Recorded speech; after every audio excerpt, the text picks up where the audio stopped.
So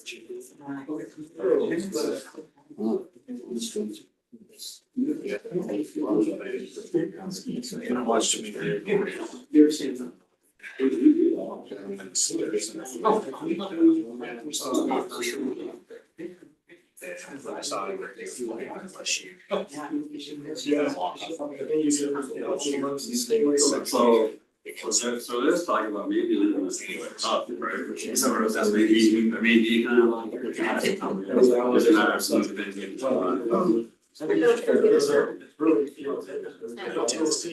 Maybe.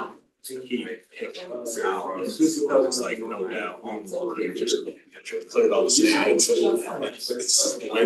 Wind wasn't blowing.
Alright, is there something else that's gonna be on there?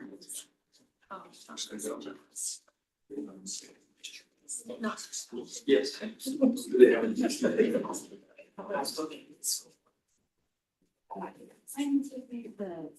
In the future.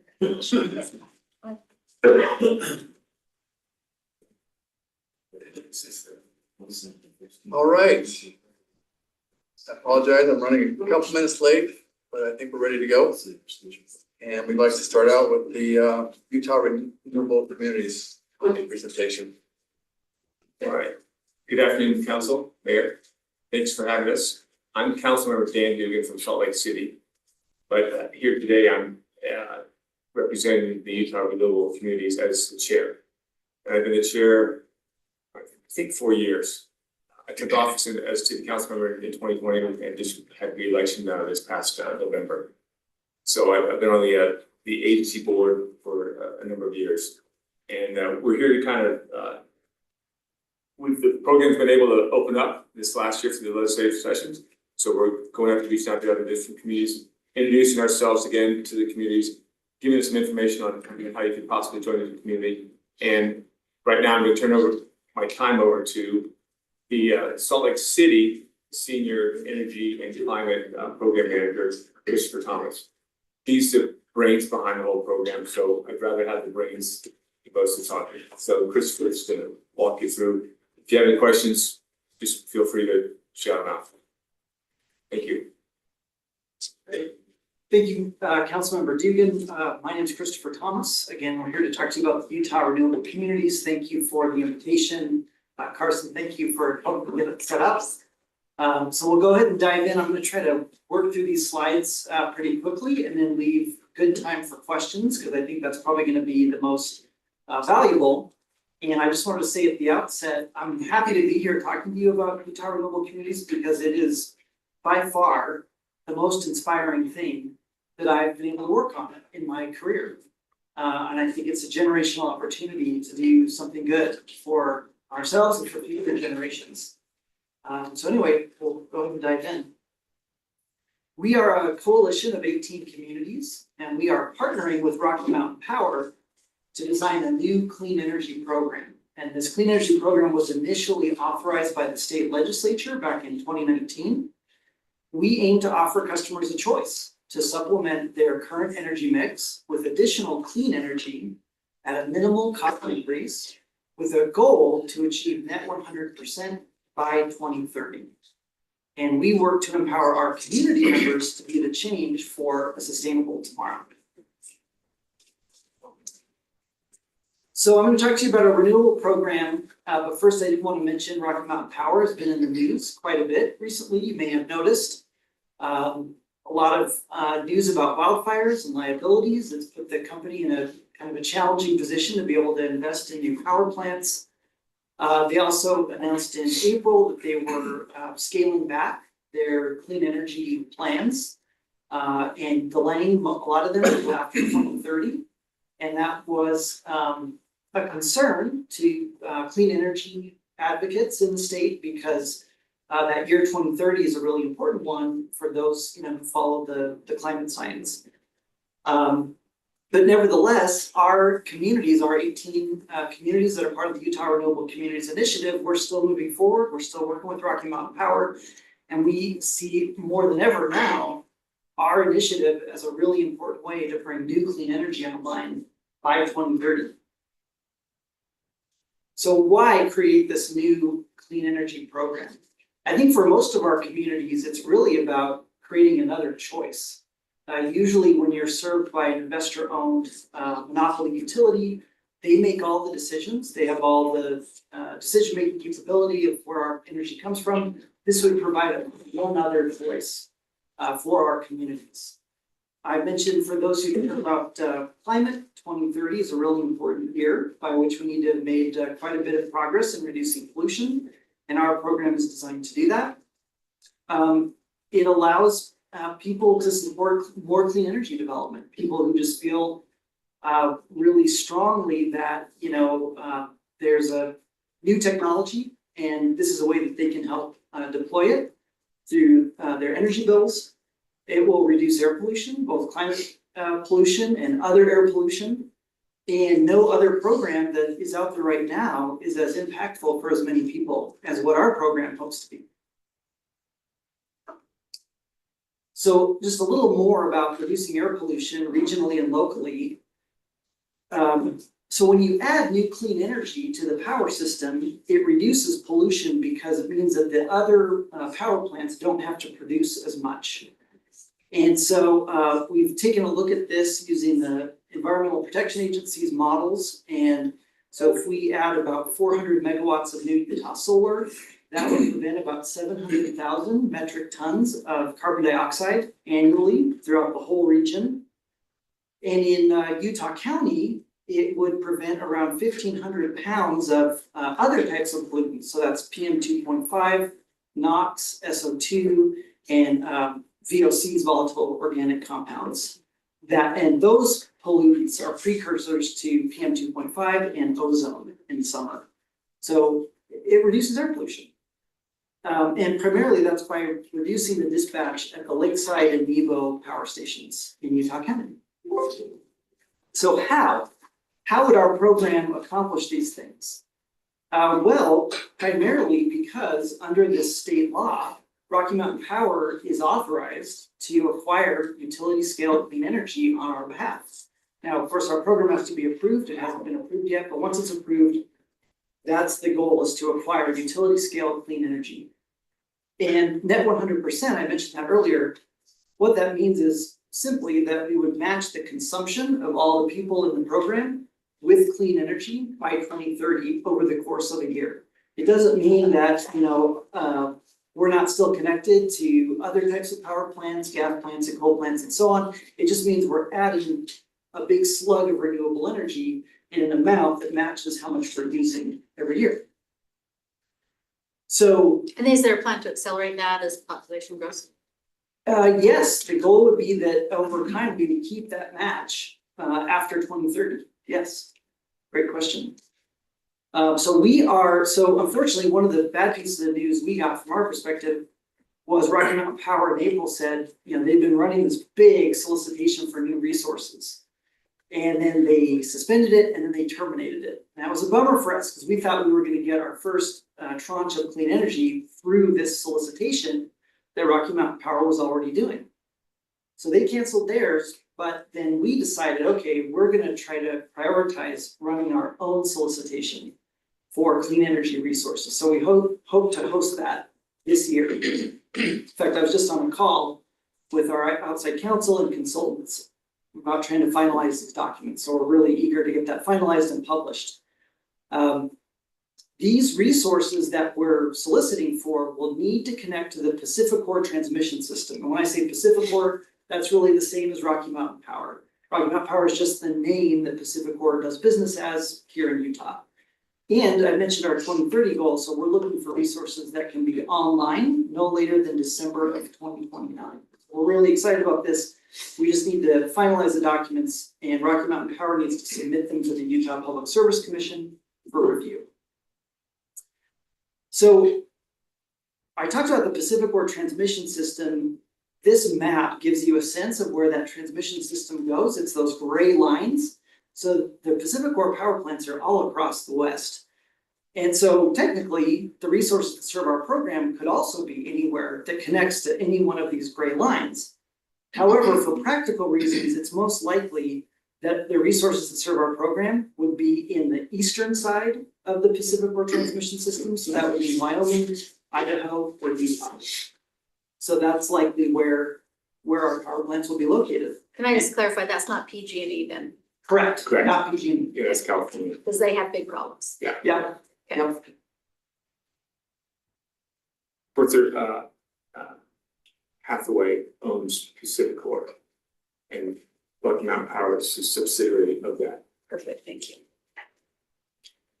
So to give a sense of how much clean energy, new clean energy this would mean, it's about 1.2 million megawatt hours annually. And of course, we don't usually speak in terms of megawatt hours, so it's hard to visualize, but that would be equivalent to a 200 megawatt solar farm in Utah and a 200 megawatt wind farm in Wyoming. Now, that doesn't mean that's what we have to acquire, it just means to give a sense of scale. We're talking big, very big tranche of new clean energy that this program could help bring online. And if you just, the small thing at the bottom, so we've already assumed that 80% of the residents would be part of it. 30% of the commercial and just 5% of the industrial. So we've already said, hey, not everyone's gonna be a member of it. And those are the numbers we estimated and how much power we would need. And what's your acreage for each one of those? I'm sorry, I don't have that. You don't know what the acreage needs are? I don't, I'm sorry, When we do this solicitation, they'll probably give us the acreage, but there's, exactly. and we have a list of places that are already like on those. Okay. Yep, great question. So there's something called the interconnection queue. Basically, these projects have to get in line to connect to that Pacific Core transmission system, because the transmission system has a limited capacity, right? It'll only take on so much new energy before you have to do a bunch of upgrades and stuff. So to manage that, they have this thing called the queue, and you can actually go online, look at the queue. I've learned more about the queue than I ever thought I would want to know. But basically, these projects right here total 3,000 megawatts. They're primarily Utah solar, but there's 2 geothermal on here, some Wyoming wind. There's 2 Idaho solar and battery storage projects. These are projects that are out there looking for what they call offtake agreements so that they can move forward with their projects. And our program can help provide that offtake through Rocky Mountain Power. So there's a lot of desire out there in the market, especially when Rocky Mountain Power said we're canceling our, you had developers who were ready to sign agreements and Pacific or Rocky Mountain Power said, no, we're terminating. So they're looking, they're looking for people right now. So the good thing about that is we may see now the very most cost-effective projects, which means the cost to participate in our program could be much lower than what we had forecast. Stuff like that on that side. Sure. So when we talk about the solicitation, what's interesting is Rocky Mountain Power put a pause on the solicitation. So we were using, Rocky Mountain Power would be procuring the resources for us.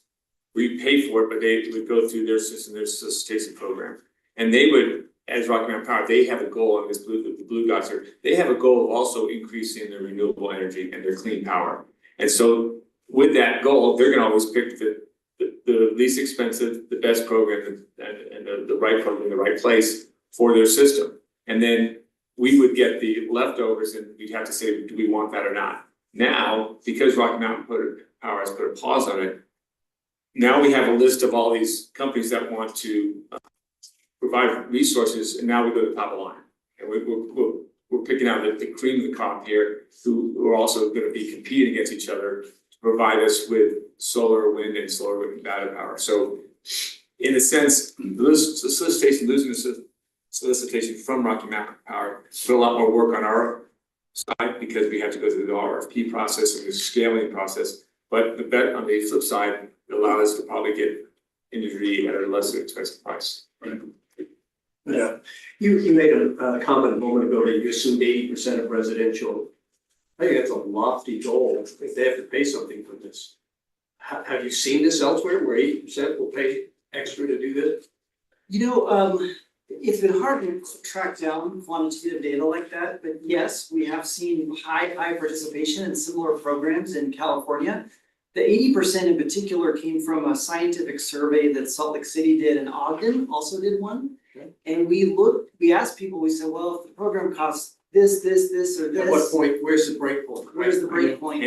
And that's what, and then we scaled our program to that, and we'll get to the slide when we talk about the price at that point. And what we're doing with low income side of the house too, because that was our biggest factor right there. And we'll touch on that here in a second, but yes. Great question. And basically the Salt Lake City one said, as long as the price per month were $9 or less, 80% still said they would likely participate. And same thing with Ogden, which is really interesting. And we reduced that even a little bit further. Okay. So just to clarify, you're saying that Rocky Mountain Power had a program, they put it on hold? Basically, so Rocky Mountain Power over a number of years has said they want to reach net renewable energy by some goal, and by 2030, they want to be at 60% net renewable. That's the, on this chart right here, that's the blue. The program would be the green side half. So Rocky Mountain Power said, hey, this is back in 2019, and over the last couple years, they said, we want to be at net renewable, or Rocky Mountain Power in overall 59%, and we're going to do that by procuring renewable energies over the time frame to get to that goal. Well, this past year, they said, we're going to put a pause on any procuring any renewable sources. What was their justification for that? Their justification was funding because of the lawsuits in Oregon and some issues that they have there. They said, hey, we're not sure if we have enough money. So you're saying they ran out of money because of lawsuits? That's Yeah, how to do that. I think there's there's several things that they've said. So Councilmember Dugan had mentioned this is part of Berkshire Hathaway. So it's Pacificor, and then they roll up into Berkshire Hathaway Energy, and then it's Berkshire Hathaway, and that's Warren Buffett. And at their last investor conference, he basically said, until these wildfire issues are resolved, they're not gonna be putting investor money into big power plants. And it's because they were found, there was a big multi-billion-dollar judgment against them for related to some Oregon wildfires. So that's Same as PG&E in California, right? I mean, and, you know, and Warren Buffett does have kind of a point that, and it, you know, I mean, because the climate is changing, right? We've built infrastructure that we thought would operate within certain tolerances of temperature. Now those tolerances are out of whack. We're seeing temperature scenarios that we didn't plan for because we didn't think. Right, but I lived in California and PG&E was not getting the investment that they needed. They came to the public and to the government numerous times for rate increases. Never approved those. So they were not able to keep their infrastructure up to date because of the Penny pinching. yeah, because they wouldn't let them increase rates to increase their infrastructure, to improve their infrastructure. So just carry it forward, so they stopped their program, so now you guys are starting a program where you're going out trying to acquire what they were talking about acquiring, and then you're trying to build a bridge to them, basically? The way I would think about it is, you know, they've got a certain, like, I would say right now it's about 30% renewable. And they were looking at building it up to 59, and we haven't crunched the numbers yet, but now it's more like, I don't know, let's just say 40%. So as their clean energy ambition changes, and it will change, they redo their plan every other year. Then we'll look to fill in the gap to bring it up to net 100% by 2030. So if their ambition goes a little lower, our ambition will go a little higher. And then let's say in 2 years, they go back to their old plan, we'll scale back a little bit and we won't have to acquire as much energy. But I think what I want to get, I think your one point here is Rocky Mountain Power, the agency and the communities was still going to procure and have the financial means to purchase the renewable sources for our customers. Rocky Mountain Power wasn't going to do that on their own. The Blue Side House, they were going to procure renewable resources for the entire Rocky Mountain Power customers. We're going to procure resources for our customers. That's why we just need a 200 solar farm and a 300 wind farm, because that would generate enough energy for us. And we are still planning on doing, that's still the plan. And we can touch on some federal grant money that we're looking at, so we can backstop that. So that's why the additional funding is there to pay for that renewable sources that we're going to procure. So the nice part about it is, again, as I said, these are the top notch. You're also going to want to say, hey, we're going to lower our prices so that we can actually get some solar energy. But yes, the agency and the community, we're still going to be purchasing that renewable power. Yeah. Are you a state agency? Like what, who controls them? Yep. Yeah. Oh, in fact, I've got a slide on that. There it is. So we are not a state agency. We're an interlocal cooperative with 18 communities that are part of it. Right, so it was born from a ordinance in the state side. So let's talk about cost. So we estimate that the program will cost between $2 and $7 extra per month on average for the typical household.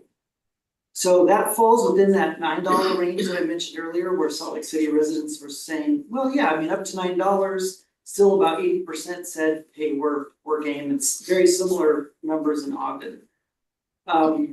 Now, that indicates to us that an extra $2 to $7 per month is affordable for the vast majority of our residents.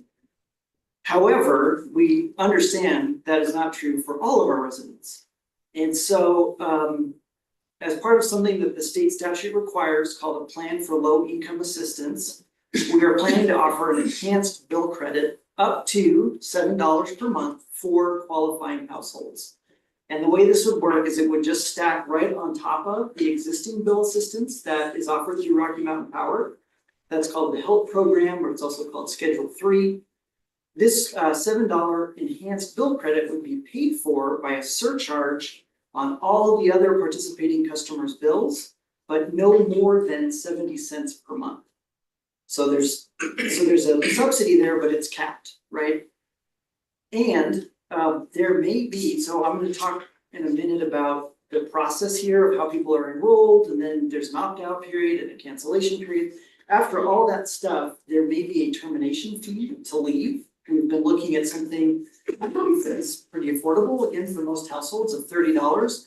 But for these customers that are on low-income assistance, that termination fee would be waived. So basically, we're just saying, we're doing what we can to try to make this program accessible to households, even if they're on lower incomes. So we have a whole committee that is designed on the low income side of the house to making sure that we get the word out to the low income households on how we can support them on this need. The interesting part over the last couple of years that we were kind of researching who is using the HELP program and the subsidiary of this support, and very small percentage of residents are using the support.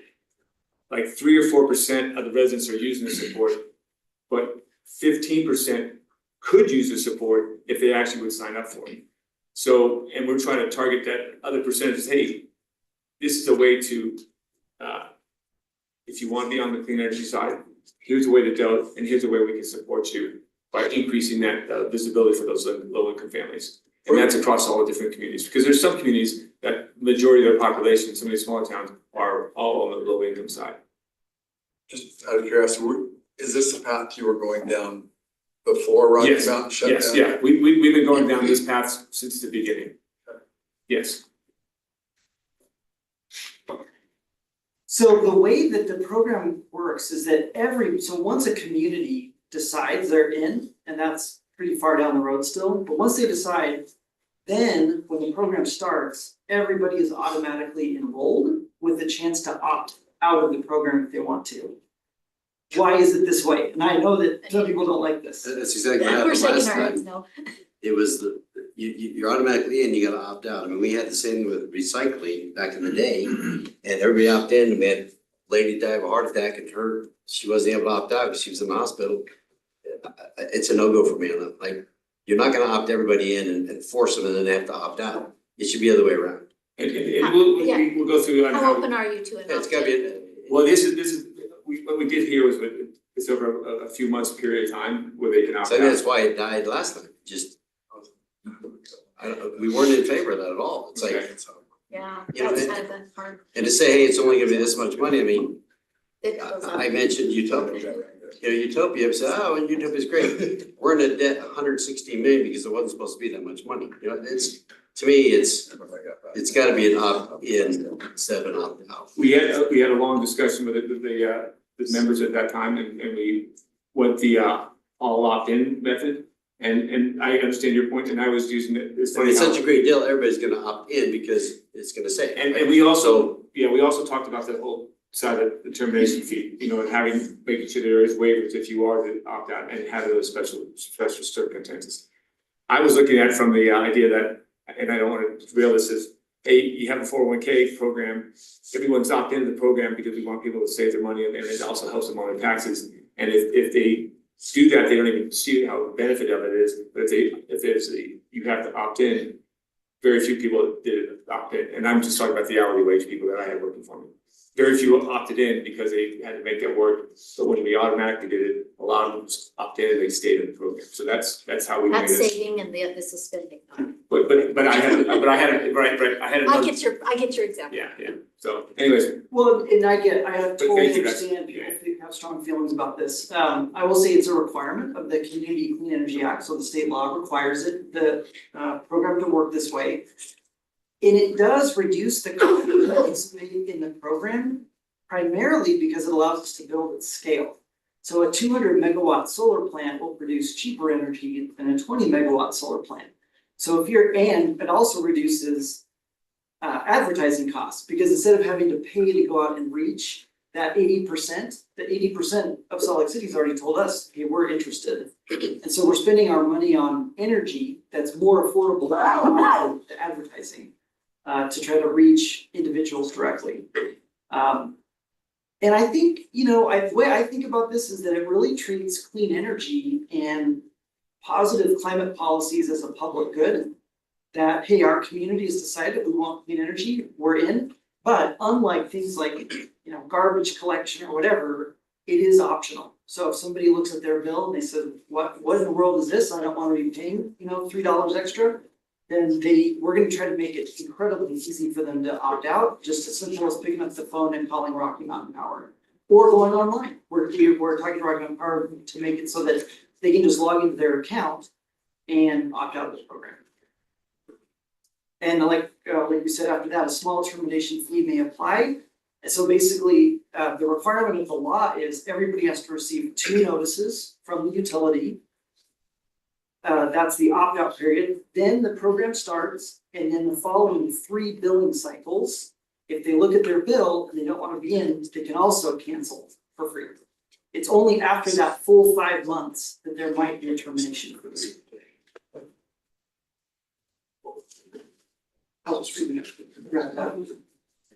So I'm gonna speed through some of these slides because they're probably not as important as leaving some more time for questions. This is a depiction of a lot of the steps that we've had to go through.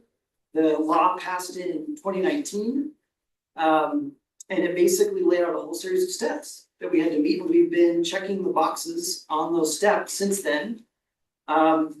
We are looking to file our solicitation documents with the Public Service Commission soon, within the month, and then file the rest of our program application by the end of the year. If the commission approves it, then we should be able to launch the program next year. So those communities that you said have already signed up? yeah, those are all the original, there was originally 23, and then 18 signed the agreement. And up until this past legislative session, our doors were closed at that point. After 2020, only the 18 could stay online. The legislative opened the window for other communities to join, and that's why we're here at this point. What is that? So they signed up, They're signed but up. they're not, you haven't built anything or done anything, they're just signed up. They signed up, and you'll see the cost of it. We had to have money to pay for the attorneys and the energy consultants, and that's the money that we've raised so far. We've all put in, and that funding was all based on size of your city and energy consumption. And you'll see that how much it would cost Orem based on your 2020 population. But this is just putting it all together, you haven't built anything yet. No, we haven't built anything, and also the program hasn't started because there is a bill that if you want to do if you signed up and after the agreement has been passed through the Public Service Commission, if at that point you could say, hey, we're not going to join, then you don't have to pay for the mailers, because you have to also pay for sending out the mailers for your company, cities. There's a lot of steps that the legislation required us to go through and to negotiate with Rocky Mountain Power. So they have to agree with how this program works in order for it to move forward. So it's been a pretty complex and technical negotiation with them. Rocky Mountain Power is not an easy company to work with. Just from the negotiating standpoint. So yeah, let me just talk. Sorry. So if I may, so then would it be Rocky Mountain Power who would charge the customer? Would it be Rocky Mountain Power who would charge? So even though they put a pause on it, they would still buy this renewable energy from the URC and then charge? No? Okay. Let me close. Rocky Mountain Power would sign a power purchase agreement with say a solar developer. And the extent that causes an increased cost, the participants have to cover that cost, not anybody else in the system. So that $2 to $7 that we estimated extra, that's to cover the extra cost of that energy. And the administrative cost. How locked in is that? How about over time? It's not locked in, it's our best estimate. We have to procure these resources through a competitive solicitation. So right now, we're using the best information we can, which is from Rocky Mountain Power's planning process. They look out and they say, what do we think solar costs? What do we think wind costs? So we're using their information. But the actual cost will be determined once we have bids through the solicitation that we can evaluate. Now, The Public Service Commission sets it there. yep, and just like our regular bills, though that rate can be updated at least once per year. By going through the Public Service Commission. Yes, Through this public. So they're your oversight. yes, oh yeah, we have to, again, for our application, we fill out the application. Rocky Mountain Power submits that to the Public Service Commission, and they go through their full process. And that takes 6 months or so, and then they could say, yes, we agree with it. They hand it back to the communities and say, here's how much we're gonna charge you, and here's all the rules that you guys gotta abide by. And then the 18 communities can at that point go, we like it, we don't like it. And then they have an agreement point. And prior to this last state legislative session, it was the 18 communities were the only ones locked in. Then the Right. state essentially opened up Yes, the possibility for additional communities to consider this. yes. And so then about how many communities have expressed some kind of interest since then? I would say 5. From very small helper to West Jordan's house, And you got on there Utah or Salt Lake County and Salt Lake City. yes. So the county takes in all those cities or? No, it's unincorporated Salt Lake Oh, County. just the unincorporated? Yes, on the county side, it's unincorporated, it's like Summit County, it's unincorporated Summit County, and then Park City. So there's a number of Salt Lake County municipalities, but the county is just and that's, in Salt Lake City is the largest customer, just from seasons and population wise. So can you tell me what the bill was that they changed this to? What's the? What bill number was that? SB 214, Senate Bill 214. It's a Do you know very, who did it? Higgins, very small bill. I mean, my personal opinion is I think it's the same thing we dealt with back in 19, and I think it's putting lipstick on a pig, and we think it's not a pig. So I don't know, I don't think you're getting the draw, so now they're trying to regurgitate, dress it up a little bit and try to do the same thing. I don't see it, but maybe I'm missing something. What's your plan on homes that already have have solar on their roofs? They're pretty much taking care of their own needs. What are your thoughts on that? The way the law is written is that the very earliest solar adopters are not eligible to participate in our program. They will not have the option to participate. For the later solar adopters, they can participate, and I have solar, the way I would think about it is for the part of my energy that I'm supplying with my own solar, that's great. The part that's coming from the grid, I can match with renewables through our program, so they can do both. I couldn't join because I had solar panels before that, so I had 100% net renewable. But anything, that was 6 years ago, so if you had solar over probably the last 5 years, you could probably join. If you had solar that's probably 6 years or older, then you're getting 100% dollar for dollar from Rocky Mountain Power, so you wouldn't be able to join at that point. But there was very few of us. And let me say too, I mean, it's a good point, but we don't need other communities. We really don't. We fully funded our effort. We raised $700,000. The reason we're here is because the more communities that join, the bigger impact we'll have. So, just speaking for myself, I would love it for you to consider joining us. I will say, there's a slide here, there's a lot of steps to go through. I mean, we've had, the 18 communities had a couple of years to go through the low income plan. There's a thing here that you have to map out your city and your city boundary. Well, that seems like a really easy thing to do. It was not an easy thing to do for the 18 communities. Especially if you had some federal lands, you have some state land, you say, where's our boundary? And we had cities that there was confusion on where the city boundary was. So that was not like you just do it easy. The low income plan took a little time. So all that we're here to help that side of the house, but we're also realizing that there's work to be done in a very short period of time. So you said that you raised $700,000. I mean, that's like nothing in terms of what you're trying to do. Where does all the money come from? Cities, like Salt Lake City, I think it was because we were also the largest energy user with the largest population. We were the higher bill.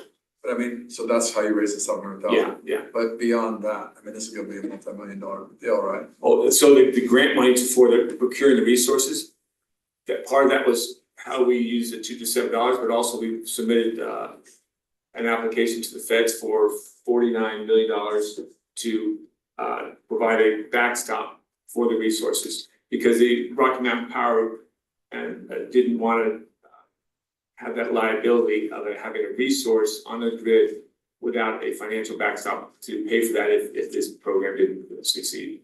But beyond that, are you going out and raising it through bonds or? No. No. So, I mean, I think our vision has been, we would raise this initial 700,000, that would pay for all of the program design necessary. That's our law firm. We felt, we did hire probably the preeminent energy law firm in the state because they work on this world. And they could help guide us through these negotiations with Rocky Mountain Power. That's our primary expense. We also do have to cover the cost of our state agencies to hire their consultants. So anyway, that's the startup cost. After that initial startup cost and the program launches, our vision is that the program is entirely self-sustaining. We don't have to keep going back to the communities for more money. So we're designing the program to that standard. But I guess I still don't understand. But you still have to build these two big power plants and you need money to do that. You can't do it on a monthly pay-as-you-go basis. So how do you put that all together? It will either be this grant or it will be the bill, monthly $2 to $7 per resident.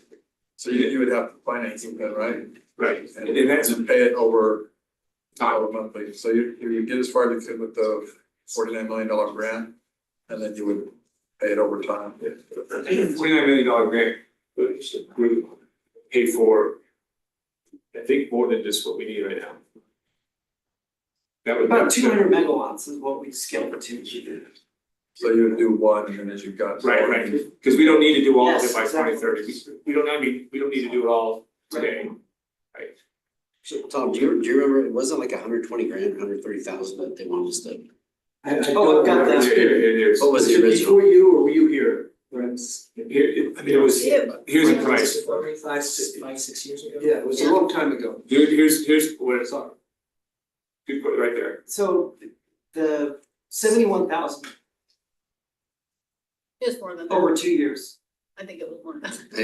I think it was like in the hundreds, 120,000, but I'm going off memory, but. This is just going off the population based on how we calculate everybody else's city. So what could have been different back in the day? So, I'm sorry. Because we had a couple cities that we called anchored locations that put in more money. There's 5 acre cities that put in more money. And this should just would be Orem's share of the 700,000. This is Orem share of the, yes, this would be Orem share. Yeah. All based on the population and its use. The only other cost that the communities all need to pay for is the noticing cost. And that's because we thought communities should pay for their own customers to be noticed. But that cost is only incurred if you go all the way through to the final step and join the program, which is the adoption of the ordinance. So the commission will review our program application, they'll approve it, they'll tell us what the initial rate is, and then we'll have 90 days to decide, do we adopt the final ordinance or not? If we don't think it's a good deal, then we won't adopt the ordinance. And so anyway, if a community doesn't adopt the final ordinance, they don't have to pay the noticing costs. And we were trying to, Rocky Mountain Power, we have to. We could get it over with Rocky Mountain Power, why can't we do all our noticing via electronic? Because everyone does a lot of bills by electronic. They required us to do a mailer noticing costs. And that's to every household. Yeah, yes, the whole household, yes. We were trying to get, hey, can we just do electronic, because a lot of people get their mail electronic. We have any other questions? Because we're about it. Yeah. So can I ask just one, just kind of real quick? So is there anything tied to this that prohibits Rocky Mountain Power from continuing with any of their power plants now, keeping those functional? Totally so. Because, you know, I mean, we all remember Texas, right? A couple of years ago, my niece was there where everything shut down because the cold spell killed the wind, killed solar. They had no power. Yeah, so Pipes broke, everything bad, horrible.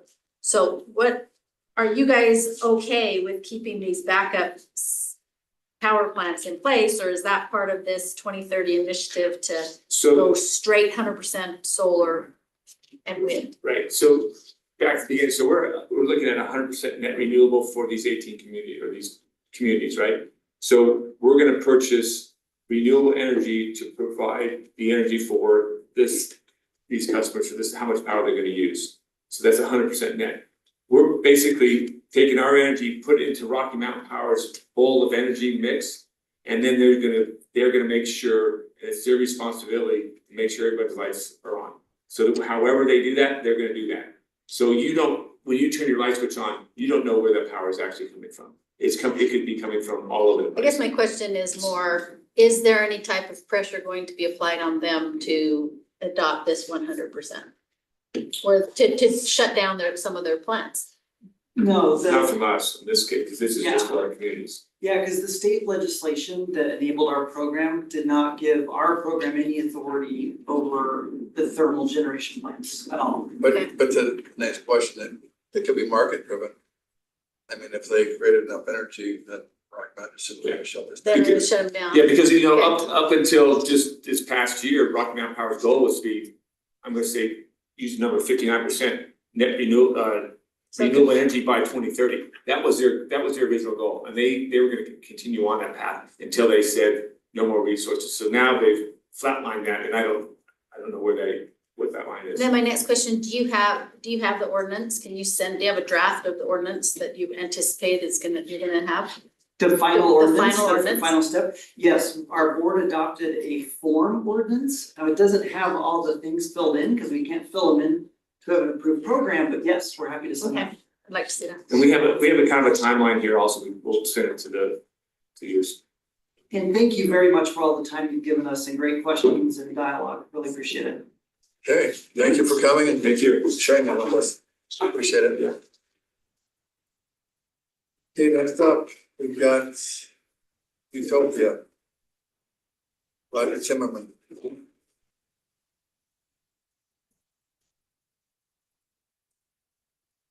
Assuming this will work if I plug in. Oh, And we didn't plan this on purpose, that the last time we entered into an agreement like this was Utopia. So here we go. all right, well, thanks for having me here today. I'm Roger Timmerman. I'm the executive director of UTOPIA. We're an interlocal entity. It's that structure that the state has allowed cities to work together on projects with. And you guys are one of the founding members. That's both good and bad. We'll go into some of the history, good and bad, and then kind of tell you where we're at. Feel free to ask me any questions. But I would say we have mostly good news. Almost 20 years now, you've been. Yeah, so technically more than 20 years. It was created in 2002. But really the bonding and the pledges and all that happened in 2004. So we're there, we're 20 years in. So we have this group of original founding member cities, and you're one of them. There's actually more than that, but we really just count the ones that did move forward to pledge. At the time, it was a sales tax revenue pledge to guarantee the debts. They went out there and built some projects, and I'll give you a timeline here in just a second, but just to note here, we have this other category of cities that partner with us. We don't have any ownership interests, but there are opportunities for us to grow the system. And what's important to us is it's an opportunity for us to grow the revenues, which are very helpful to us in our ability to pay our debts. So anyways, this timeline is maybe an oversimplification, but these aren't accidental colors. We have red for what we would call phase one. These were some pretty challenging years, and green represents what I would consider the successful years. Although there were some turnaround years in the middle there where maybe it wasn't quite clear that things were gonna do dramatically better. So in the early years, the conversations were something like, we don't have much of a network built, we have a lot of debt, and the cities are having to pay all of the debt and a major operating deficit just to keep the lights on.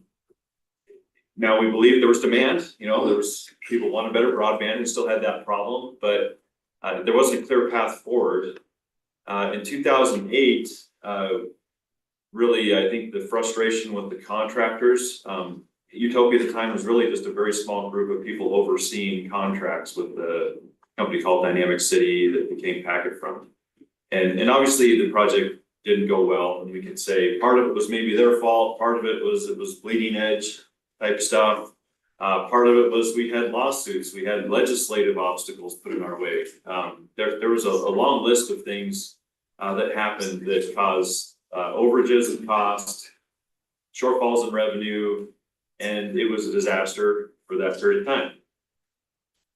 So in 2009, we fired the contractors, restructured UTOPIA, refinanced the debt to kind of give us a little bit of breathing room. And we went and we built some small areas just to show that we could. And at that time, it ended up being Tremont. We built Tremont, we got customers, we got revenues, and showed that we could take debt, build a network, and that project could pay for itself. Meanwhile, we had this huge hole to dig out of, but at least the idea that the demand was there and the ability to do this successfully existed, which was under question based on the previous break. So the city said, all right, we know we can do this, we can at least get this thing built. We have a path forward if we issue more debt. It wasn't as simple as just, okay, let's do the next round. We had some cities, namely with Perry and some, I think Tremont also was not a member of UIA, but there were some cities that would have actually hurt the credit rating to include them. So a separate interlocal entity called UIA, the Utah Infrastructure, was created with those cities that were in a position to back additional debt to see this thing forward. And Orem is also a member of that, but it's a different board made up of the same city. So that question probably comes up, what is this UTOPIA and UIA thing, and why do we have two board members? You can kind of think it as phase one and phase two. Another way to look at it is one of them is like the people and resources and actual make stuff happen, and the other one is a financing entity. So UIA finances projects and UTOPIA builds and operates, and that's where all the people and resources exist. But we started doing some pretty significant UIA projects, and it was done incrementally. So, okay, here's another $30 million of debt. That debt was backed not by sales tax revenue, but by energy franchise revenue. So you kind of have two categories of pledges that are out there. And UIA was able to build some new neighborhoods across lots of cities incrementally, get customers from those, and get enough money to pay for those. But it was still losing money. So there was a time operationally that you were still making some payments to UIA even. And then UIA did really well and paid that money back to the city. So there's no outstanding money either way with UIA. But we still have a big hole at UTOPIA. UIA has then continued to do that over and over and done it very successfully. Back in 2009, I don't know the exact number, but I would guess we had probably maybe 12,000 subscribers. Today we have over 65,000 subscribers to give you a scope of how dramatically the system has grown. And I'll show you some charts with that in there. And then just in this timeline, you can see we've the stacking of city partnerships towards these recent years, we've been building very, very quickly and expanding with these partnerships. The benefit of these partnerships is we don't have any risk with these partnerships. So a city comes and says, we want to partner with UTOPIA. We're not pledging money on that. That those cities have to come to the table and guarantee there's going to be revenue to cover the debt. And if we don't get enough subscribers and revenues off that system, they would fall back to those cities. But we also have in there our operating revenue that we charge the customers and the service providers. So even in a situation where if those were to lose money, we would still be making money. We still have money for every customer. We don't put any money into those projects.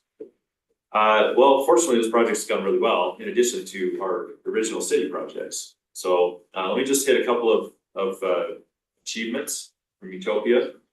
We're the largest open access network in the country. So that's, and we're actually the largest municipal fiber network in the country now. We just surpassed Chattanooga for covering more locations. And we include 23 citywide projects, but we also have fiber in over 70 other cities. We provide connectivity for the schools. The state of Utah uses us. A lot of businesses will pay us to go get to them. We're not a charity. We don't do that just for the good of it. We do it to our revenues and make money that helps offset our costs, pay off our debts. We offer the fastest speeds in the country to our customers with, I would say, 10 gig residential, 100 gig businesses. We actually have our first 400 gig connection in the queue that's being worked on for the education system, or basically the backbone for the University of Utah to Internet 2 and to various data centers and things like that. So we have some really, really big connections. Not many homes would need that type of bandwidth. But, I'd love that too. 10 is good enough for me. We're the most competitive system in the country. So it's not like, hey, we had some options before and now you bring in this city option and now we have one more option, right? When we have UTOPIA Fiber, we have all of these providers that compete and sell to you on the system. And there's 18 providers on it. So there's no other system or anywhere else in the country where you actually have 18 different companies getting your service. And of course, you have 18 plus you have the non-UTOPIA options as well. You won't force anybody to take the service. So we do bring in the most competitive environment. Some people criticize us and say, hey, this is the place of private sector, not government. And we're like, this is a pro-private sector thing. Like we have more private sector competition in Orem than anywhere else in the country. And all these private sector companies would say, we're only here in your city offering service because of this city infrastructure. So it is really a nice balance to not interfere or compete with them, but to enable them. We are the number one. These are all, it's hard to see that those are like number ones, but we're the number one awardee from UETN, or I think they renamed back to UEN again. They changed their name a little bit. 4 new schools. So we continue to connect more and more schools every year. Again, we don't do it on a charitable basis. We do it because we like the money from it. But it is good to be the best option for them. If we're the best option, we generally are the best price too. So we are both getting revenue from the school system while saving them money, which ultimately helps the taxpayers with the cost of education. We're the number one provider of air quality sensors in Utah. I think we're over 200 sensors now. They're pretty low cost if you have a connection, and we have connections everywhere. So we put these low cost sensors in every cabinet and hut on the outside. So if you go to purpleair.com or the KSL weather system to show air quality data, our sensors are actually populating that data. Not all of it, like anybody can put one of those sensors in, but we do more of those sensors than anyone else. So we're proud of that. We do a lot of smart city options. I was going to show you the wildfire detection camera we have installed in Orem that's scanning your bench areas, but there was a miscommunication at some point, and I think your IT folks or somebody thought that, like, hey, what's this stuff? And it got locked up, and we will talk about that. We got to get a key to that box because it got messed up, but it's there. But we have a bunch of these cameras that actually help us scan for hot spots. They're thermal cameras. We do Wi-Fi publicly. We do there's just a lot of really cool stuff for the city. We like to enable all these different applications with the connectivity. People like it. So Net Promoter Score is positive 63. That's a metric that pretty much any industry uses. So you go ask the question, how likely are you to recommend this to your friend or colleague? That's, I'm sure you've answered that question because a lot of companies use that question. And that is to calculate a net promoter score. We have the highest net promoter score in the state. We also have the highest Google ratings score, and you'd be like, you know, what about Google Fiber? Don't they do really well? We're higher than they are, and we love using their own metric against them. So people really do like the service. And just a couple other things. So just a quick couple highlights here. It's a fiber system, but again, we don't provide the service. We provide connectivity. And these different companies all kind of share that system and compete, coexist. But we have technology that isolates them from each other and gives them each basically their own virtual network inside of the UTOPIA fiber system. So they don't have to all go in to tear up your roads and cause a mess. We do it once, and we do tear it up a little bit. So we clean it up, and then all these companies can benefit from it. All fiber systems are actually not equal, so some people are like, well, you know, there's these other fiber options. You know, are they better? Is UTOPIA better? Whatever. Ours is actually built to the very best standard. Every connection is a dedicated connection, guaranteed 24/7. All of the others, for the most part, except Spanish Fork is like ours. But the other providers like Google and Lumen and pretty much any of them use what's called PON technology, where it's basically like your old cable system where if your whole neighborhood's using it at the same time, it slows down. A PON system does the same thing. You can still do that with fiber, and that's the way they build them, is your whole neighborhood shares one fiber connection through splitters, and during peak hours, it usually slows down. And they're just like, yeah, that's just the way it is, and that's normal. Well, that's not normal for us. Our providers who compete with each other don't think that's normal or good because, you know, you shouldn't get slowed down because of your competitor, right, on the system. So our system is built to much higher standards, faster, more reliable than any other fiber methodology. So you have Ethernet connect direct connection. What? So you have Ethernet? Yeah, it's Ethernet. It's all what's considered carrier Ethernet, so it's a kind of a telecommunications grade version of Ethernet technology. So there's feature sets and stuff that kind of bring it to that level. It's really like if you were to go to the big guys, like Verizon, and not on the wireless side, but like the carrier side for big enterprises and data centers and that sort of stuff. The standards they use for how they design those is what we use for our residential connections. So it's really, partly it's because it's awesome, but the other is there is no technical reason that any provider couldn't use this, right? If Comcast or CenturyLink or somebody like that says, that doesn't work for us, it exceeds all of the standards they use for their carrier services to third parties. And in many cases, Comcast and CenturyLink are using our network. They just don't know it because they're buying it from one of our providers. So it does work for them and we can prove it. Then they don't like that. But we would love, we always invite them to use our system. We don't compete with them. We build it and allow anyone to use it. A few technology updates, things, you know, we mentioned, you know, we've been at this for 20 years, right? Is it still relevant? Is it still, you know, does it need to be replaced or refreshed? Well, we're continually upgrading and refreshing the technology. The fiber is good. We really don't know how long. We know that it's been in for 20 years and it has probably at least another 40 years. And we're using fiber in some of our backbone that we lease or purchase that was put in even earlier than we started, maybe 30, 40 years ago. It just doesn't deteriorate. Glass, it's not like copper. So we have a very long lifespan out of this yet to come. And yet we continue to upgrade the speeds. And so we have now a 2.5 gig option for customers. We have the capability of 5 gig. We haven't launched that commercially. We launched 10 gig actually a long time ago and for residential homes, but we did just lower the pricing. So it's much more competitive today. So we continually kind of adjust things like better and better speeds at lower and lower pricing. So it's that's been happening and we do that regularly. Obviously, technology innovation continues to promote more broadband use. So we see artificial intelligence, we see more advanced virtual reality and augmented reality applications, a lot of things that just keep eating up more and more bandwidth. And what we see, the result of that is people just keep switching more and more to fiber. You know, we hear about satellite and wireless and upgrades to cable and things like that, and despite every enhancement and every new technology that's come, we have seen increasing take rate in every single city consistently for 20 years. So fiber just continues to outpace everything else that's out there. Here's our subscriber growth. So this is a pretty good chart. I like this one.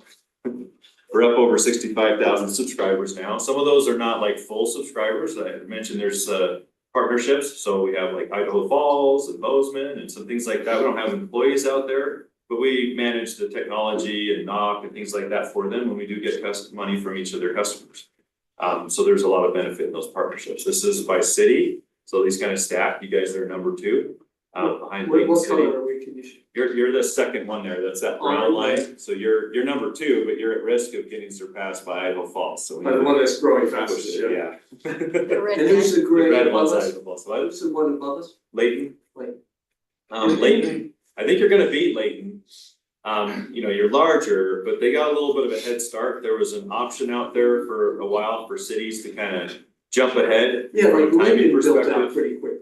What? Linden built out pretty quickly. Yeah, but they're just small. I Yeah, mean, they're small. they've done great from a take rate perspective, but they're never gonna pass you because they don't have a. Yeah, users, right.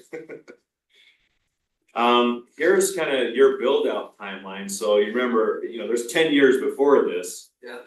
This is availability. So, you know, we have 26,000 locations, like where you could get service. I think you have more households than that, but some of them are like apartment complexes, but where we would deliver a fiber service is 26,500. But for 10 years there, we only had about 10,000 of them that could get the service, right? So those are some pretty painful years. Orem's paying on the debt.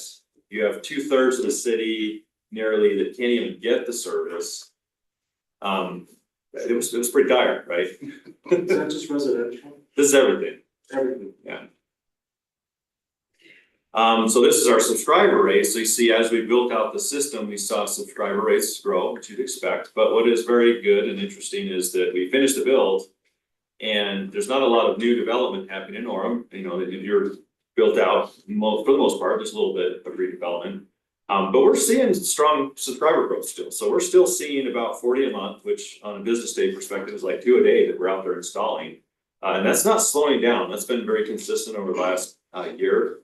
And we've been built out for more than a year. We love seeing that continued growth in the city. Roger, that's the growth that you're seeing just in Orem. Just in Orem, yeah. Yeah, across the system, we're growing at about 600 or 700 a month.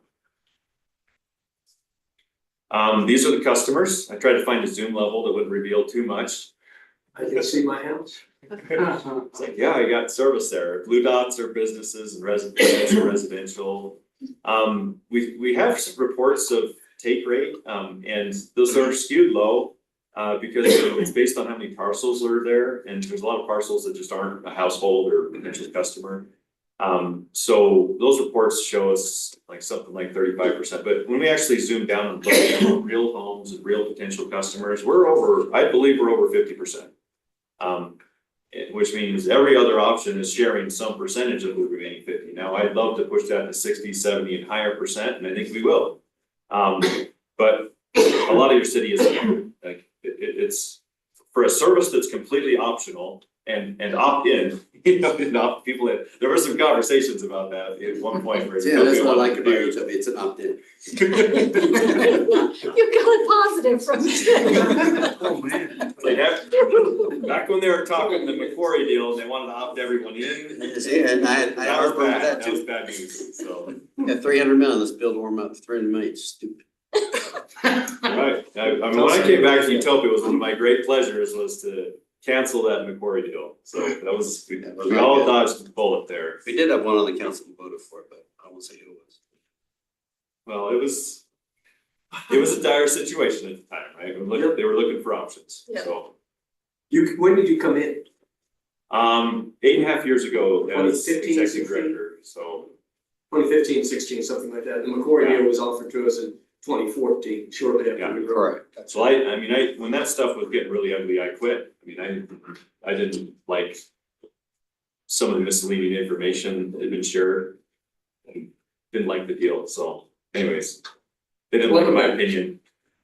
But I'm glad to be back and things have gone well. I mean, we've taken it from there and obviously moved forward with some pretty good success. All right, let's talk revenues real quick. So this is the most recent 10 years. So right, there was 10 years leading up to this. Sorry, those numbers are really small. So 10 years ago, we were less than $1 million a month in recurring revenue combined between Utopia and UIA. And it took us 10 years to get to that point. Here we are 10 years later at 4.25 per month. So our revenues have grown dramatically. The two lines here, this is UIA growth on the red line, and Utopia is blue, green is the combined. So even Utopia has grown revenue some. A lot of these partnerships where we don't finance them are Utopia partnerships. If we do finance them, they're UIA partnerships. Just kind of categorically where we put these things.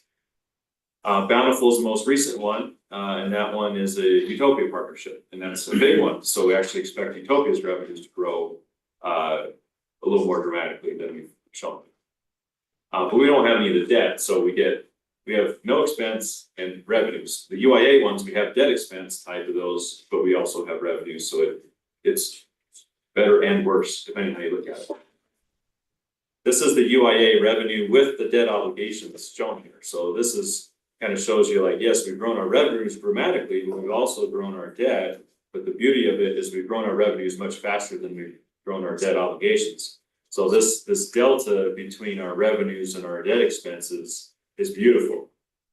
Now that allows us to do some of, cover a lot of our capital expenses and needs from cash, not all of them, but a major portion. We didn't used to ever do that. We have to come back to the cities. Everything's going to be paid for by backstops and bonds and all this other stuff. We still do some of that, but it is slower pace. So with this chart, you think you'll continue to add debt, or you think you're capped out? It seems like these recent cities like Bountiful, like if they wanted us to issue the debt for the project and they just provide a backstop, then this would we'd have a debt obligation. But it seems like there's an increasing interest in them owning their own city or their own fiber. From our perspective, that comes at a cost to them and at a revenue to us. So we charge them more than we would if it was a Utopia or UIA owned project. And they were happy to do that. So it's kind of like, do we benefit on the long term as a UIA owned project, or do we benefit on the front end more as we kind of act as a client? I guess I'm just trying to understand going forward as far as the spread of what we get. Has been getting better and better and better, right? Yep. Over the last few years, and that's that spread you talked about up there. So I'm curious how much potential that has to continue to grow. Significant, right? As if we stopped doing city partnerships and just continue to add customers in the existing areas, this would slow, but it would still grow. And the debt obligation would just be capped. It wouldn't go up at all. So as long as we can, if we continue to do city partnerships where we finance the project, that gives us enormous potential. A more status quo approach still gives us good upside. We still have a lot of potential growth and potential customers in our existing covered areas, but that could flatten out a little bit. So our current approach is to continue doing city partnerships. It was very good for us. Meanwhile, we've got some of these bonds that are moving more aggressively into getting principal paid down versus just kind of in the interest periods of them. The original Utopia bonds were refinanced in 2009, 2008 actually, for 33 years. So we have 20 years, no, not less than 20 years, sorry, 16 years. The end in 2040 is the last payment. So we're more than halfway through that. And at some point you're like, hey, this is really interesting, because if we just keep our revenues and pricing and everything the way it is today, there's an enormous amount of money coming in to pay you back. So the way we account for all of the payments you make against Utopia bonds is, we account for that as we owe you that money. With interest, and so, worst case, 16 years, we aggressively, kind of pay that money back to the city or begin paying that. The good news is, and I'll get into that, is we're making really good progress now, even before that happens. So here's all of the bonds that we have done at both Utopia and UIA that are still in place. Some of them have been refinanced, all of the green ones, and these are really that one that's yellow on the right should be at the bottom. That represents the original bonds, but we did refinance that in 2022. Not really it was a complicated situation. It was that was tied to the LIBOR index, and there was all these swaps that had us upside down. But when the interest rates went up, that was generally bad for everybody and our ability to do other projects. But for that specific problem, it was beautiful, and we were able to unravel that and refinance it. But we didn't increase the pledge and we didn't extend the term. So it's still, from a city's perspective, is the same thing, but we don't have this kind of ticking time bomb issue with the LIBOR index. That was a mess. And a lot of people suffered through that, but we're real fortunate that interest rates went up for that one reason. It obviously made other bonds cost more. So anyways, where we're at right now with that one, you see in the yellow category one, I've described that one as the 73% of that is being paid for by the cities, and 27% is being paid for by Utopia. So again, we would go back in time, you used to pay all of it, and we've been making good progress every year, and every year we pay a little more. And now that we're all done with the build of the original cities, we don't have as many bonding needs, right? We used to be bonding as much as we could to get the cities built out while trying to not increase your obligations. Well, now we don't have that as a priority. Our number one priority as an organization right now is to decrease your financial burden to Utopia. So we expect that to change dramatically. The only issue is I've got a little timing with some of these bond payments coming online over the next 2 years. So we expect it to be year 3 when we're able to kind of dramatically increase the payments. Because right now I got increased payments on debts because capitalized interest periods have run out and I've got new payments coming in. But we're covering all those payments, but on year 3, I don't have new bond payments, and all of that upside will be available to offset debt obligations. Let me show you some of the numbers specific to your debt pledges here. So this is all the cities. So you see Orem, your bond payments against that original phase project go up every year. We really hate that, but it goes up 2% every year. And so your payment was 3.485 for 2024. Now, what we've done is we've been able to make a portion of that payment back to the city. This year, in fact, this check goes out, I think, the end of the week or something is what I was seeing. Jason's working on it. I'll hold you to that. You're gonna hold me to that. All right, I'll make sure. So a check for $958,000 is going out to Orem, and that's this year's payment. We've budgeted a little bit more than that for next year, just over 1 million, to keep up with the annual increases. And then expect the same thing the following year to go up a little bit. And then, like I said, that's where we really expect things to get interesting, where we hope to not just increase by the 2%, but hopefully another 15 or 20 or something, and then even more the next year. And so we want to really attack that debt financial obligation before we get to that end of the 16 years that's remaining on the term.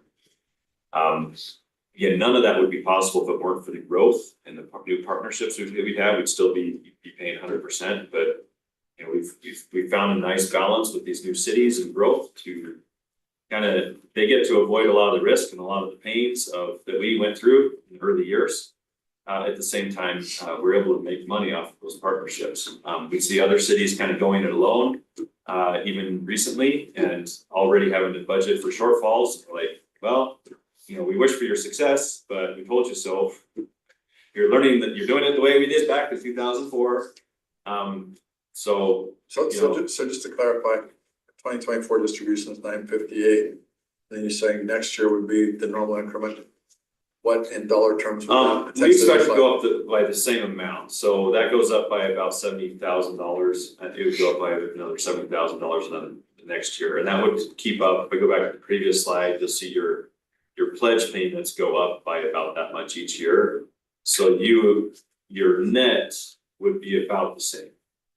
But the bond payments are going up every year. And again, some cities just kind of see that expense line on your budget, you're like, man, we're paying all this money to Utopia.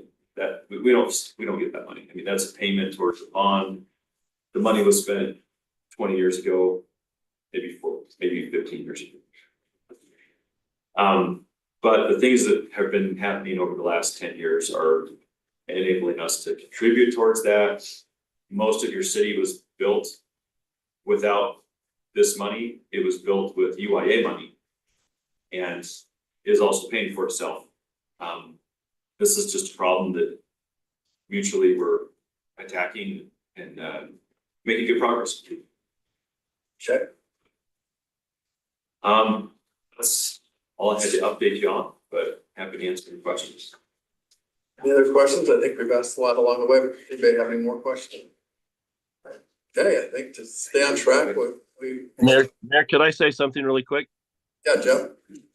I have the opportunity of working with Roger, and I just want to say thanks to Roger and his team for their great work that they're doing as they continue to work on growing this system and thereby increasing the revenue and being able to repay that debt. And I think the future is brighter than it's ever been before with Utopia. So just wanted to give Roger a shout out for his good work.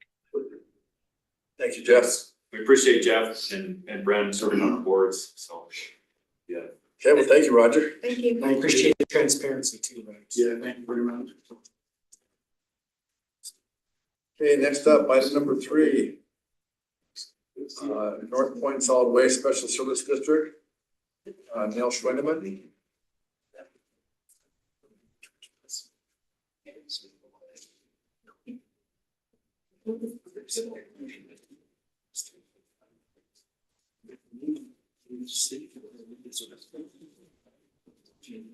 Mayor and Council, I'd like to introduce Neil Schwindeman from North Pointe Solid Waste Special Service District. Neil presents an annual report every year, and this is the time for that to take place. How long have you been with North Pointe now? Since October of 20, so October of 20, close to 4 years. Great. So he's the general manager of the Special Service District and does an outstanding job. We have a good close working relationship with them. So good to come over to you. Thank you. I'll get trash. That's right. I like to talk trash, so hopefully it'll be a little bit quicker than the other one, so my talking trash can stand for itself. But I like to come to the cities, just give an update. There's many of you, if you were here before, presented, you'll see some repeat stuff, but I like to point out some of the history so we know where we've been and where we're going. So in 1976, the Utah County Solid Waste Special Service District was created. In 84, Springville, Spanish Fork, Salem, Bakerton, Elkridge, and Woodland Hills created a district, the South Utah Valley Solid Waste District. In 93, our transfer station was built and the landfill was closed. I believe it was, everybody refers to it as the Orem City Landfill, now located in Linden. But that was closed and we started hauling our waste by rail to the ECDC landfill in Carbon County. In 2001, the name changed to North Pointe Solid Waste Special Service District. And in 2006, we switched from rail transport to truck transport. The rail became unreliable and then the waste was transported to the Wasatch Regional Landfill in Tooele County. In 2012, the district purchased the Cedar Valley Construction and Demolition Landfill out in Fairfield. And in 13, the interlocal agreements were updated consisting of American Fork, Cedar Hills, Highland, Lehigh, Linden, Orem, Pleasant Grove, Saratoga Springs, and Vineyard. So those are currently our 9 member cities. In 2014, the North Pointe joined an interlocal group called New Era, the Northern Utah Environmental Resource Agency. And I'll talk a little bit more about that in a little bit. In 2016, New Era purchased the Bayview landfill down in Alberta. In 2018, we began shipping our waste to that landfill in Bayview, the Bayview landfill in Alberta. And in 2020, I took over as general manager. At that time, Brent was serving as the board chair for North Pointe. So I got to know him well during that time. It was a great asset to us. So this is a map showing there on the bottom right-hand corner of the ECDC landfill. You can see how far away it is, North Pointe transfer station right there by the lake, and then the Wasatch Regional landfill up in the upper left-hand corner. You can see how far we were transporting our waste. With joining New Era and purchasing the Bayview landfill, buying into that, we shortened our transport by a great deal, making us more efficient. So what are some of the services and things that we provide as a district? Our municipal solid waste, or we call it MSW, consists of our residential curbside. So all of your waste management trucks that go out to your homes and collect the curbside trash from your residents. Commercial front load, so those are the trucks that pick up the dumpsters just from the front and dump it straight onto the truck. Roll-off trucks, the ones that have 30, 40-yard dumpsters that they drop off, leave until they're full and come back and pick up. And then small commercial, and we get a lot of public self-haul, so all residents throughout the district that bring in their waste on their own. Our construction demolition site is mostly commercial roll-off, small commercial and public self-haul. We also have a green waste facility up on top of the old landfill. Most of that's small commercial, public self-haul. We have an agreement with the contractor to come in, chip and grind the green waste, takes it off-site, turns it into compost, and then brings some of it back for us to sell. We also, up on top of the old landfill, have clean concrete, where clean concrete meaning it's free of rebar, crushed. Our contractor there crushes it into a road base and a drain rock. He actually buys the concrete pile from us, crushes it. If there's some on site that we can sell, then we'll sell it and reimburse him for his portion of it. We also collect household hazardous waste from our residents. Residents are allowed to drop off items such as paints, chemicals, batteries, pesticides, all kinds of stuff. We take that at the transfer station there as well. Some of the recycling that we do, we pull out our tires, metals, electronics, and anything that we can find some value in. We're not able to pull out like your plastics and aluminum cans and stuff like that. The metals and stuff are the large items that we can efficiently pull out and still be productive. So waste management takes care of that for us in our recycling. They take care of it's a curbside collection. So that material goes somewhere else. It doesn't come to our transfer station, just the household garbage. So here's the history of our transfer station tons. I haven't figured out exactly why our 2012 number was so high, unless there's just some erroneous data in there, but you can see 2020 was our big year at 174,000, and this is just municipal solid waste, so the MSW. 2020 was a big year because of COVID. People that were not at work were cleaning up their homes and coming in. Some of the other entities, garbage entities, actually were closed down to public, and so a lot of them came to us.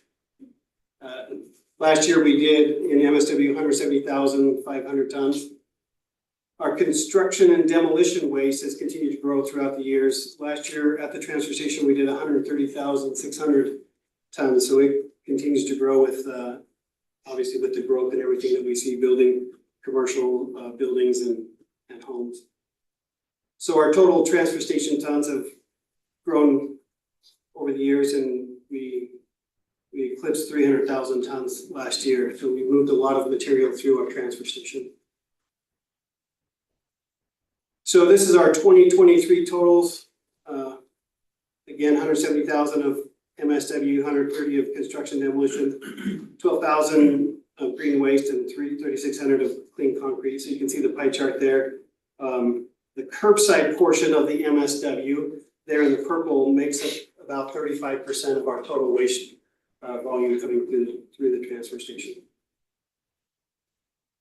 This is our residential curbside fee history. So what we charge the city to bring in the residential waste. See, in 2010 we were $29, 2020, we did drop it back. I think that was due to changing how much we were charging our minimum fee for residents coming in. And then we slowly went back up from there. So we're currently at $34 a ton for your residential curbside waste. Our tipping fee is $38 a ton. We give a $4 ton break for the cities and the residential waste. So some Orem numbers of that MSW residential curbside waste from Orem was 29,370 tons. We had 17,096 customers, so public self-haul, so it could be residents or maybe some small commercial as well. We did 3,022 tons of just Orem City vehicles, probably each of your different public work, most of it. Yeah. And we did 2,229 coupon customers. So many of the cities will provide the coupons to their residents, and almost 2,300 took advantage of that. And then direct green waste customers. So Orem also takes care, helps the residents by providing green waste for their customers, and we did almost 9,500 green waste customers in 23. This is the history of Orem's curbside tons. So you see last year was the biggest year, 29,370 tons. This is the green waste customers. So it dipped down in 21 and 22, but came back in 23. And then this is the coupons. One of the things I think why it's a declining graph on the coupons is we've gotten much better at eliminating people copying and taking advantage of the coupon program. So most of the cities have now put an expiration date on their coupons and have done something to where people can't make copies of them and take advantage of that. So Neil, do you think part of it also might reflect the fact that we're really promoting spring and fall cleanups, and we're pretty aggressive about that, and so people are calling it perhaps to the facility? I think so. Definitely the easier they can find a service that can take care of them throughout the year, they'll definitely take I advantage think of that. those programs have been very successful and very well received by our community. I just don't know how we keep producing so much garbage. Like, I see them do it. It's okay, I like trash. Yeah, I know. So what is the future of North Point Solid Waste? In 21, we're updating our master plan. That was completed in 22. That scope was to determine the feasibility to expand our current location in Linden versus finding a second transfer station somewhere within the district. And then if it was feasible to expand the current facility, to provide recommendations on that expansion and determine the condition of the existing facility and recommend improvements, and then to provide estimates on all aspects of that plan.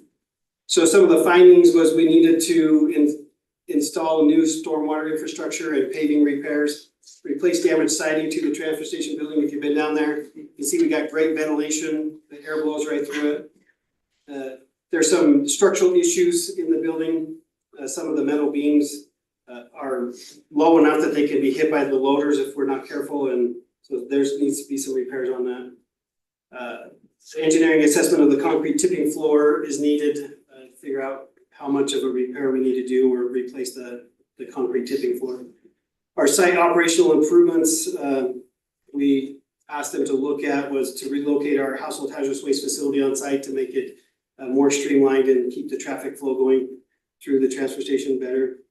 To relocate our compost bunker and add a push wall in the public building. So we have two main buildings, the larger commercial side and then the small commercial and public.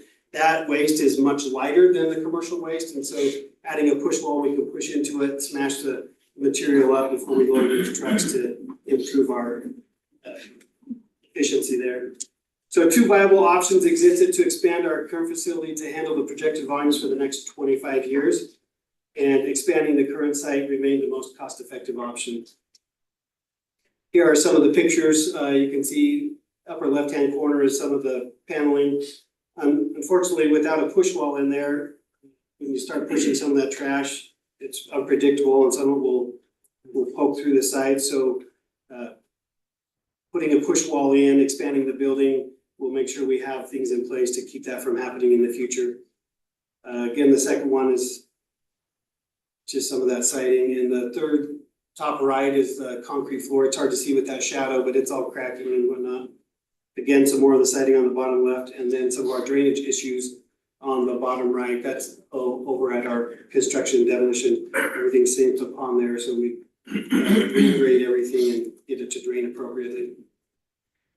But what could our transfer station look like? So the most viable option was to extend that public building, so it's the shorter one there on the left-hand side, and you can see the tall expansion is expanding that back 30 feet in the length of that building.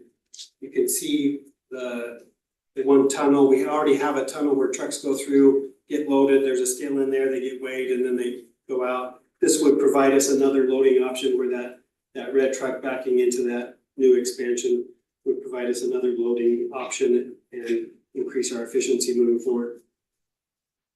So a little bit about New Era. In 22, we lined a new cell, which was approximately 26 acres and should last about 5 years before another cell would need to be lined. We also installed a gas collection system, which comprised of 19 wells. And on that gas collection system, we have an agreement with a company called Pine Creek Ventures for an RNG plant. So we'll take that, clean up the methane and the gas and inject it into the pipeline.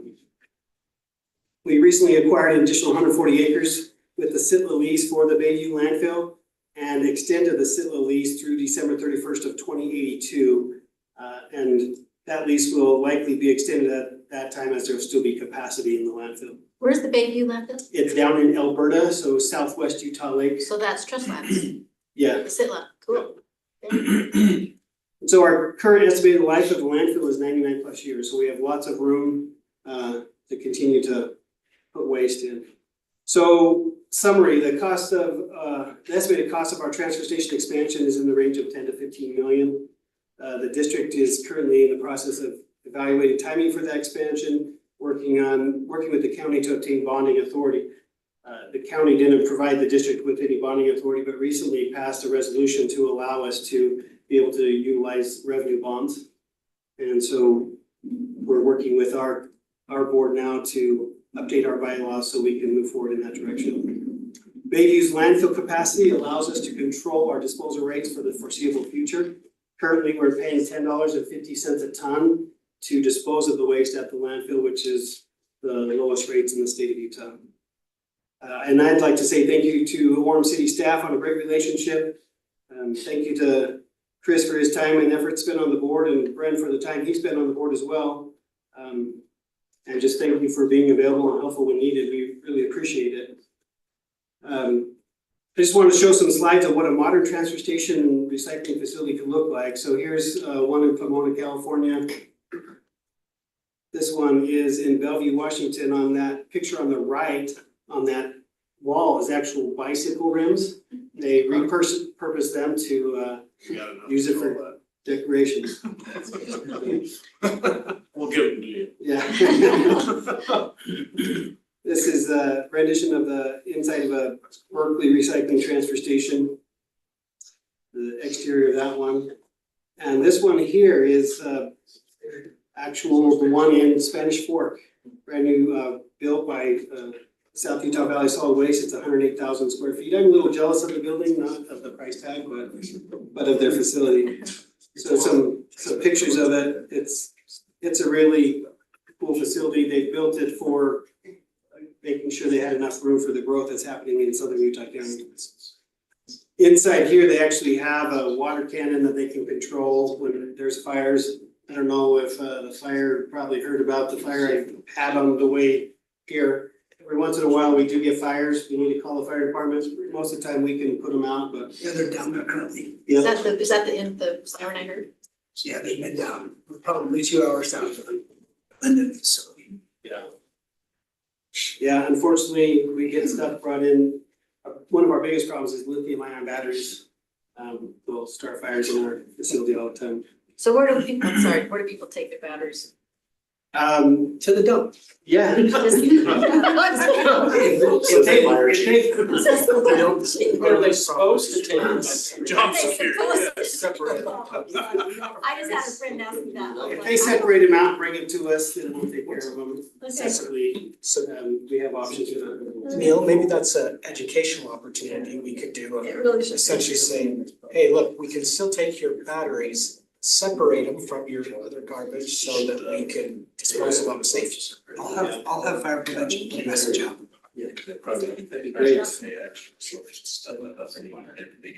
Picture of South Utah Valley's new scale house and their awning. Unfortunately, within the first 3 weeks, there was a truck that did hit that. This is their tower that they can control the water cannon and help. They actually have cameras in there, infrared cameras that will detect hotspots, and they'll be able to hit a spot before it becomes an issue. Unfortunately, in this fire today, we had just run the water truck for dust control and was only half full when the fire started, so we weren't able to knock it down and get control of it before it took off. Again, thank you. Any questions? I just like to say, I'm glad to be alive. Because we had a Republic vehicle lose control and run right through the boardroom like the day after we had our board meeting. So the whole board would have been eliminated if we were all in. Yeah, I think you were on the side of the table. I was gonna take the brunt of it. Yeah. Whoa. So, yeah, there's waste is on the top 10 list of most dangerous jobs. So there's always there's an organization called SWANA, the Solid Waste Association of North America. And one of their biggest pushes for this year is to get off that top 10 list. So, we try to focus on safety, making sure our employees go home every day. That's critical. Any questions? Thank you. Thank you, Neil. You're welcome. Thank you. Appreciate the time. In the future, I want to be earlier in the year so we can, anticipate, there's any great changes coming up, we can discuss those. So when you go into budgeting season, you have that at your disposal. Okay, well, thank you. Yes, thank you. Appreciate it. We're gonna move on to item number 4, and we're gonna have to pick up the pace just a bit. So we'll do 4 and then we'll grab some dinner, and then we'll carry on.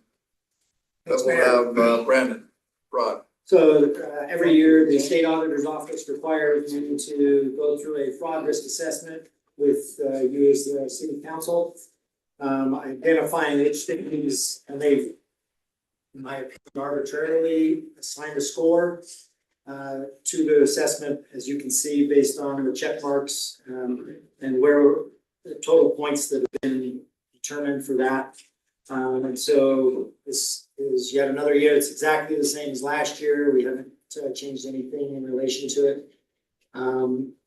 If you have questions, you're more than welcome now, but obviously at the same time, you're welcome to contact me and just talk to me about any particular thing on there. If you have questions about it. So, That's it. Is that it? Nice work. Saves some time. It will be a little longer in this meeting. Do we have any questions, Brandon, on that? No, thank you. Okay, thank you. All right, let's take a quick break. We'll come back at 5:20. We'll have to get through the rest of this. But would someone like to bless the food? Chris? Yes.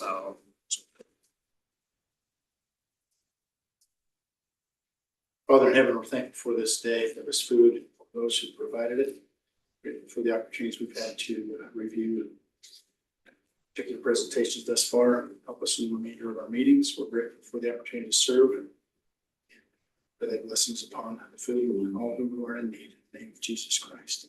Amen. So we'll come back in 5 minutes. Thanks. Awesome. We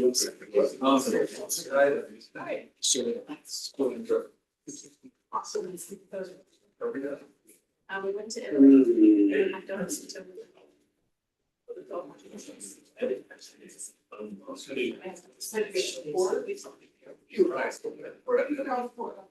All over.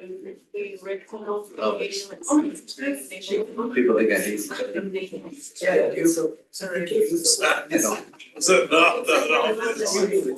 I did, cause I love everybody finding knowledge, like, think about what we Joe do. was there to Lake Como and then to outdoor. But then that's big. It was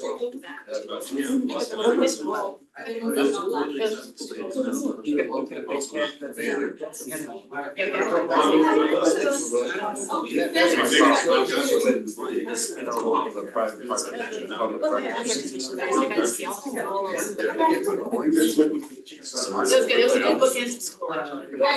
We're done. Garbage, that's why.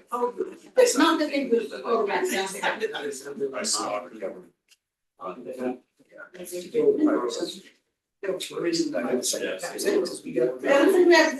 Pork option or a chicken option. Wow. There you go.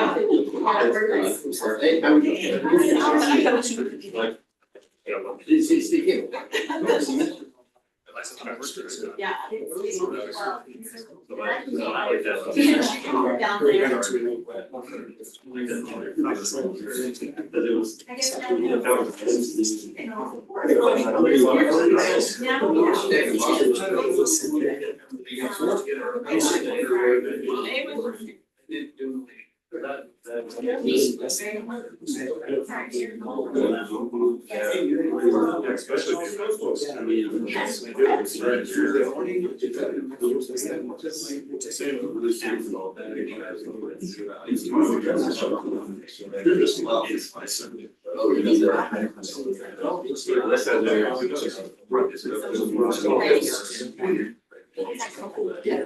Turn on the show up, pretty good.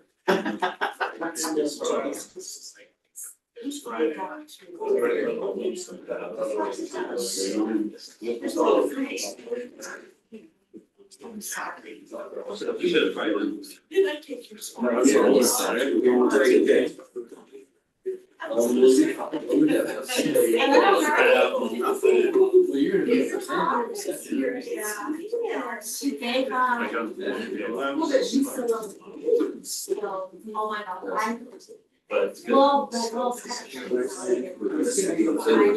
happy with how. No,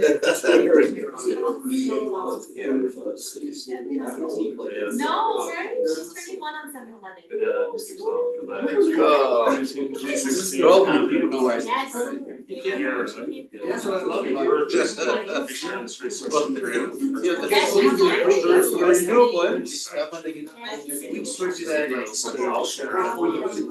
Yeah, Mike, so.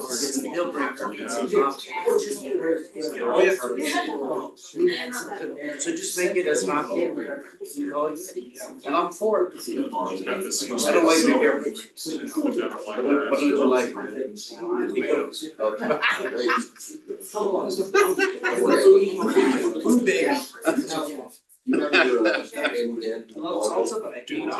Really? He doesn't like salad dressing either. Yeah. Hey,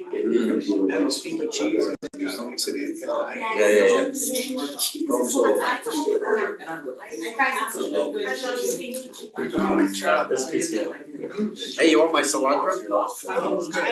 Yeah, I'm the same way. There's no point, right? For your. Yeah, my wife wants to, oh, we're gonna have all these plants, we put them in the garden, maybe. Not. You know, I'm like, oh, I got the rosemary, all this stuff, I'm like. It grows this high and I pull it out, so. Yeah. It's fun. Yeah. Are we on recording? I'll find it, so what? Recording is in. Yeah, you are, yeah. Cause he's always texting. Yeah, we should make it part of It's coming. Well, at least we'll.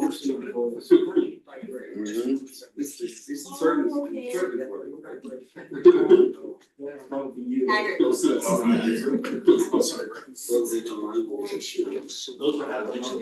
Orem servers in your home station. I don't know how bad it is. So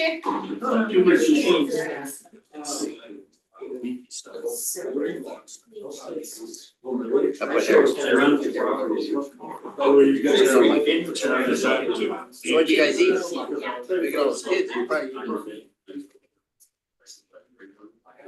What did we eat? We ate a lot of sports bars. They were awesome. It was called Local Kitchen and Patio. It wasn't like 2 hours, just a nice kind of TVs were like anywhere you wanted to look at the game you were watching, no matter where you were sitting. I know.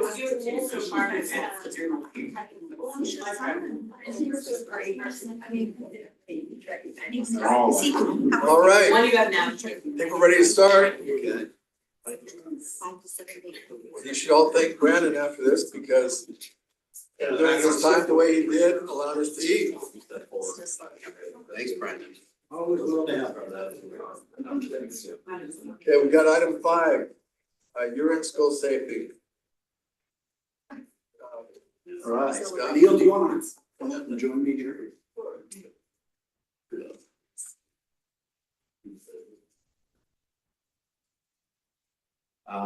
So my name's Scott Speed, I'm captain over at the Provo Police Department. This is Sergeant Neil Scougart, he's over our SROs. We have 5 SROs in the city. It's been quite the eclectic work session, I'm impressed. Good spread of topics. I'm not talking trash, which is probably a little bit unexpected coming from the police department. I'm not trying to sell anything either. I'm not trying to convince anybody that our debt investment was worthwhile either, so I've got an easy job. I was holding my breath there for a minute when Utopia called. I've lived in the city now for 13 years, and I have to tell you, it's a fantastic place to live. I mean, my family and I love it here. I've got 3 kids, they're all products. So we're not in of high decline? school. What's that? Orem isn't in decline? Sorry? You know, sort of, I say Orem isn't in decline, that's the Not at all. messaging out there right now. No, not at all. Quite the opposite in my opinion. And again, that's coming from somebody who works in my line of work. So, but yeah, fantastic. What we wanted to do, and my goal for this presentation, and some of the direction I got from Chief Adams was just to give everyone a snapshot of how school year has gone. And that involves some 30-foot view aspects of things, some statistics. And interestingly enough, after hearing about, 30,000 tons of garbage and however many millions of dollars we're talking with Utopia, our numbers are quite small. But I think the important thing for me is to remember we're talking about lives, individual lives impacted. And so that for me makes it very real. But yeah, to start off, I want to get through this quickly so that we have a little bit of time for questions if anybody has any. So this chart is kind of a linear projection of where we're going to end up, we anticipate, with our numbers. There's an upward trend, and this is looking at, again, just juvenile arrests for the whole city. And you can see we're clearly trending upward. That's not really a surprise. It's not anything that overly alarms us. It's consistent with the growth Greater we than see our in the city. population growth of youth. Sorry? It's greater than our population growth of youth. Yeah. But that gives you an idea kind of the tone. Are you sure and of that? tenor. Did you do those figures with youth population growth? No. Did you compare that? Cause I don't know that that's That necessary. linear projection is based upon the trends from previous years. Okay, And so it's not thus far. necessarily per capita. Correct. But again, I start out with this view so that we can see kind of the tone and tenor of what the community is and what we're dealing with the juvenile community and our kids, I guess. I don't want to call it the juvenile community because that sounds detached, but we're talking about your kids, your grandkids, my kids. This is kind of what we're looking at. Again, the numbers aren't huge. So then here's what we look at when we break things down by high school specifically. Again, interesting data. When you look at the numbers on the chart below there, the Orem City High School arrest data. So those are arrests we have per high school, remarkably low numbers.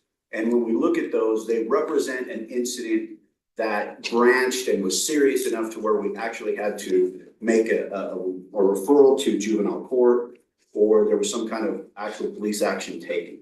So I am pleased when I see those numbers as low as they are. And I think when I consider those numbers against the previous chart, I think what we see is kind of the result of having officers present in high schools. There is just massive amounts of research and data that supports the fact that mere officer presence is a major deterrent for crime. And when we look at our high schools, and I know that this idea flies in the face of some of the popular ideas that we've heard swirling over the last couple of years, I firmly believe, as does Chief Adams, that our presence is probably our first line of defense with helping to cure some of these problems. And I think this data reflects that. So here's some emerging crime trends just that we're looking at with our kids. We're seeing that our youth are both perpetrators and victims in sextortion cases. That's a concern for us. We're seeing an increase, or as one of the remedies that we're trying to exploit now is we're trying to focus our use of open source material as it relates to our gang investigations. And I know that sounds a little, maybe it sounds shady to some people, but we're talking about accessing. What does that mean? Yeah, good question. It means that we're accessing social media platforms that are available to us without the means of intrusive techniques, warrants, anything like that. So basically, I can log into Facebook and someone's profile is open to me. We're leveraging those more than we have been, and we're doing that in the interest of trying to map out the web of gang connections. That's something that we've always used as a technique, but we're trying to focus that and really construct efforts to kind of capitalize on those opportunities. There's a concern for what AI is going to continue to do, what it has done. I put that in there, not because we're seeing massive trends locally, but because nationally, that's something that's on our radar that we're monitoring. It's definitely something that we will have to grapple with in the future. And on a state level, there's going to have to be laws that are crafted specifically to deal with some of the things that people are able to do. And I say people, but I say our kids are able to manufacture, via AI. And a greater presence of gang type behavior and criminal activity. That is an interesting dynamic at the high school age because it seems to ebb and flow. There are years and trends where because of a certain group, specifically a group of friends sometimes, we see an increase, and as they graduate and they go and they mature and successfully get out of gangs, a lot of those issues will kind of resolve themselves. May I ask you a question about that? Go ahead. You're talking high school. Oh, I see elementary. I had an elementary principal talk to me about how she's seeing gang influence in the elementary schools. Are you gonna address that in your a little bit? Specifically, it's not anything I'm going to talk specifically about, but it's definitely a concern.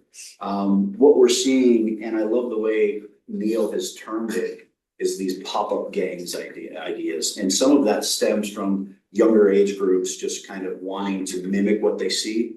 And we refer to it as pop-up gangs because we don't have a better description for it, because literally it is something that pops up like a weed. And it kind of runs its course. It has a life. It has a lifetime. These are just some of the notable incidents we have that relate back to high school aged and junior high aged participants. And some of these can get concerning. The Midtown 360 incident, you probably remember that. That was the shooting we had back in August at Midtown 360. Pretty dramatic incident. I mean, we had a massive exchange of gunfire. Some of the shooters were high school aged kids. Some of them were local high school kids. Very concerning for us. Gang activity at Mountain View. That incident kind of relates back to this idea of pop-up gangs. We saw a lot of people, a lot of kids at Mountain View. How do you describe that? I mean, it's almost like a fad and a trend. They see things, they establish their own gang, they try to get their own following. Sometimes it's successful, sometimes, you know, it doesn't really last. Greenwood Elementary is actually an American Fork. That was an interesting case where we had gang involvement from high schools here in Orem. The violence spilled into American Fork, again, directly involved Orem high school aged kids. The Geneva Park shooting, you had soccer players from Provo, soccer players from Mountain View. They actually happened to be playing futsal, and that's never a good mix. You had some gang affiliations with some of the players. There were guns present. You know, it's a different day and age than it was. Luckily, nobody was hurt there, but that was an investigation that was pretty intense, took a lot of manpower. The Orem Junior High incident there that took place in May, super interesting to me because you had a dynamic of junior high kids that were members of a gang that actually went to Mountain View and sought out a victim there, which kind of reverse order there from my day. My day was high schoolers picking on the junior high kids, so that was a bit of a change in the trend. And then the Oak Canyon incident, we had two incidences right now of threatened shootings. Yeah, so one at Orem Junior High and one at Oak Canyon. We had two, which were incidents of threats of possible shootings. And I really liked our response. Our response was great. Those are some of the major concerns. You can't take a threat casually. There might be just a kid blowing off steam. I'm gonna bring my gun tomorrow. He might not even have a gun, but you have to take it seriously. No, thanks, Tom. And in fact, not to go into too much detail and waste too much time, but one of those incidents involved a very, how do I describe it? It was a student that he's a relatively benign individual because of some physical conditions and things like that. And yet that person scrawled some threats on a bathroom stall, pointed out the stall, tried to trump it up. Even though we got to the bottom of it relatively quickly and there was an admission that, yeah, sorry, it was just a hoax, we still took it serious. We still had to go through every step we had in the process, and we still had to notify everybody, parents, teachers. So I mean, it's a ton of manpower, a lot of effort, but I think that's the best way to handle it. Here are some things we're doing proactively. I am extremely proud of what Neil has done. NASRO is a national agency. It's a National Association of School Resource Officers. They recognize Orem, they recognize Neil for his efforts specifically because of, there's three categories they look at. And Orem, under Chief Adams and Neil's direction, has excelled in all three of the categories that they evaluate us on. And we are one of the first Utah agencies to be recognized by this national agency, which was, I'm very proud of that. We have Detective Hansen, who is the SRO for Timpanogos, took the initiative to try and provide bikes to kids who were struggling to get to school on time. We found there were parents that just struggled to get their kids there, and that created an issue for their education. We did what we could to actually provide bikes. And then there's a food pantry, which it's kind of modeled off after what we do at Mountain View. Mountain View has one, but Detective Christensen took the initiative to get one going at Canyon Junior High. These food pantries are fantastic because they're just no questions asked, access to food anytime a kid wants something, and they're a great addition. So another thing that we've done, some other outreach programs. I love Chief Adams' direction because it's important that we are building bridges to kids in a safe environment when they feel safe. All too often we're interacting with them in the middle of chaos, and it just doesn't do a whole lot of good for us to try and build a relationship in those dynamics. And so what we've done is we've started to reach out to the schools proactively. We have a reading program where we take turns. We read with kindergartners and we read with third grade classes. We have officers come in, the teachers pick a book that we read that in front of the whole class. We let the class ask questions about what it's like to be a police officer. Cookies with Kids, we estimate that we've been able to reach out to 4,700 students in the city. And again, the reading program, we estimate we've hit about 700 kids. So huge part of what we're trying to do is, if nothing else, establish those relationships early on in the engagement. So we think it pays dividends, and that's pretty much all we have. Is there anybody have any questions on anything? I just have a question, and this is probably something you'd have to get back to us on or send to us.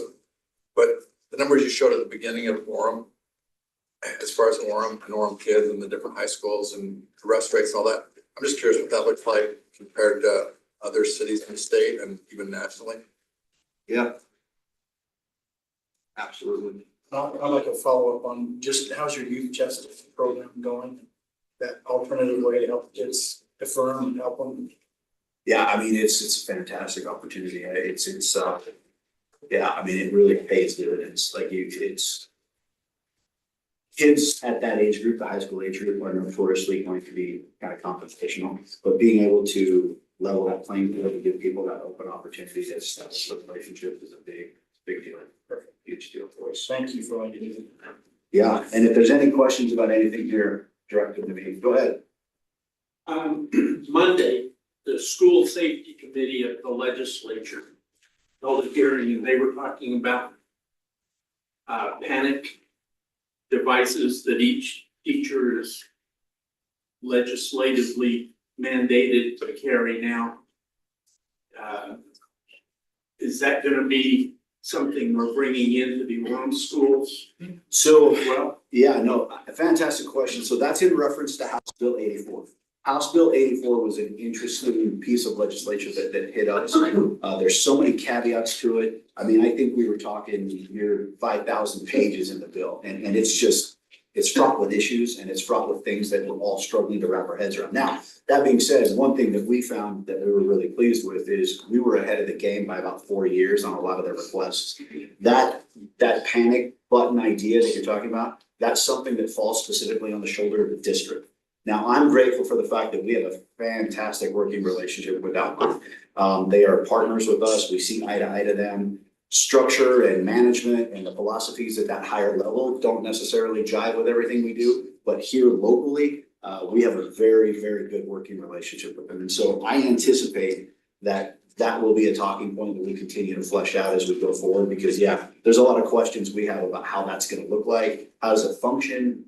What is our response protocol to something like that? What if there's a false trigger? There's a lot of questions that we have to have answered with that, but yeah, so excellent. Appreciate everybody's time. Any other questions? Thank you, Scott. We Thanks. appreciate that. Appreciate it. All right, item number 6, Tiger Barn, interlocal agreements, Provo 2000 South.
you only have 2 minutes left now. You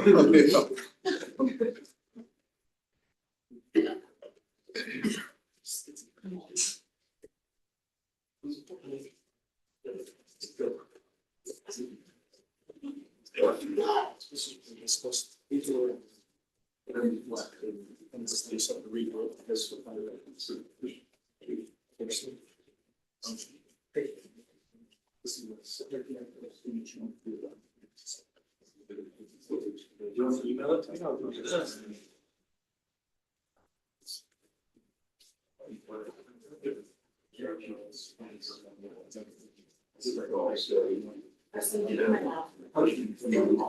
What does presentation speak in here? Yeah, that's what he said.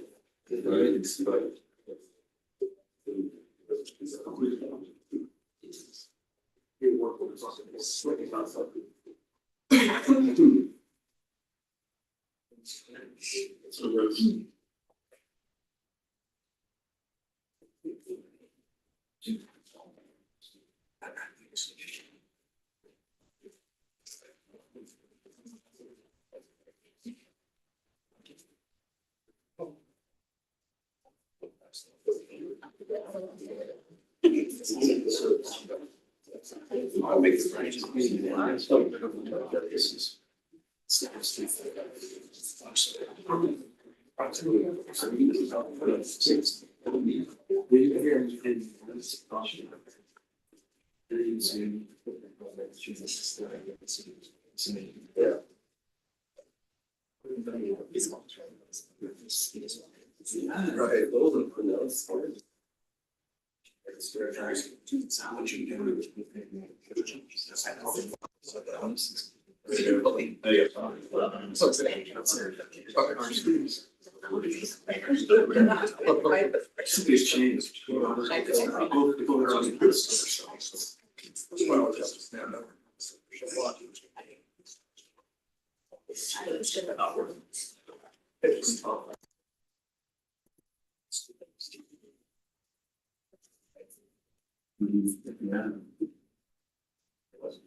All right, we got one more after this, right? So let's go ahead. All right, we're here to talk today to the council about this interlocal cooperation agreement with our neighboring city, Provo City. That's called the 2000 South Road Project Cooperation Agreement. And before we get into that, I'd like to focus on the orange area here. 2000 South, there's several projects going on in the southwest area of Orem. There's a Geneva Road widening project, which is in green. That's from this intersection here, University Parkway in Geneva, down, and then it curves away from the existing Geneva alignment to a new intersection. And then it curls back and ties in around 1800 South. And that's currently around 90% designed and working through right away plans to bid that. And it was in July, a little bit behind schedule and right away, so it could be more in the fall. I'm gonna push that back. The blue here is our Orem Lakeview Parkway project that we've hired JUB engineers. They're doing the design for that. And we're trying to follow the same timeline as UDOT with 90% to bid out on the same time. We're also working with property owners. Eight owners total for right away. And then the Provo portion, if you look there, you can see this blue line right here. That's the boundary line between Orem and Provo. Boundary is actually, if you look at the cross section of the 2000 South design, the boundary is in north top back of curve between Orem and Provo. So this road is all in Provo. And that extends from Geneva to the New Lakeview intersection. And this red section is road base has been installed, and they're in the process of installing utilities this year. They're hoping to start that yet. So that's also Provo. So that's just a background for you on. But we're going to focus on 2000 South at once, or section for this agreement. So legal staff has worked with us to prepare a resolution. We'd like to propose that the city council approve that resolution to enter into this agreement with Provo.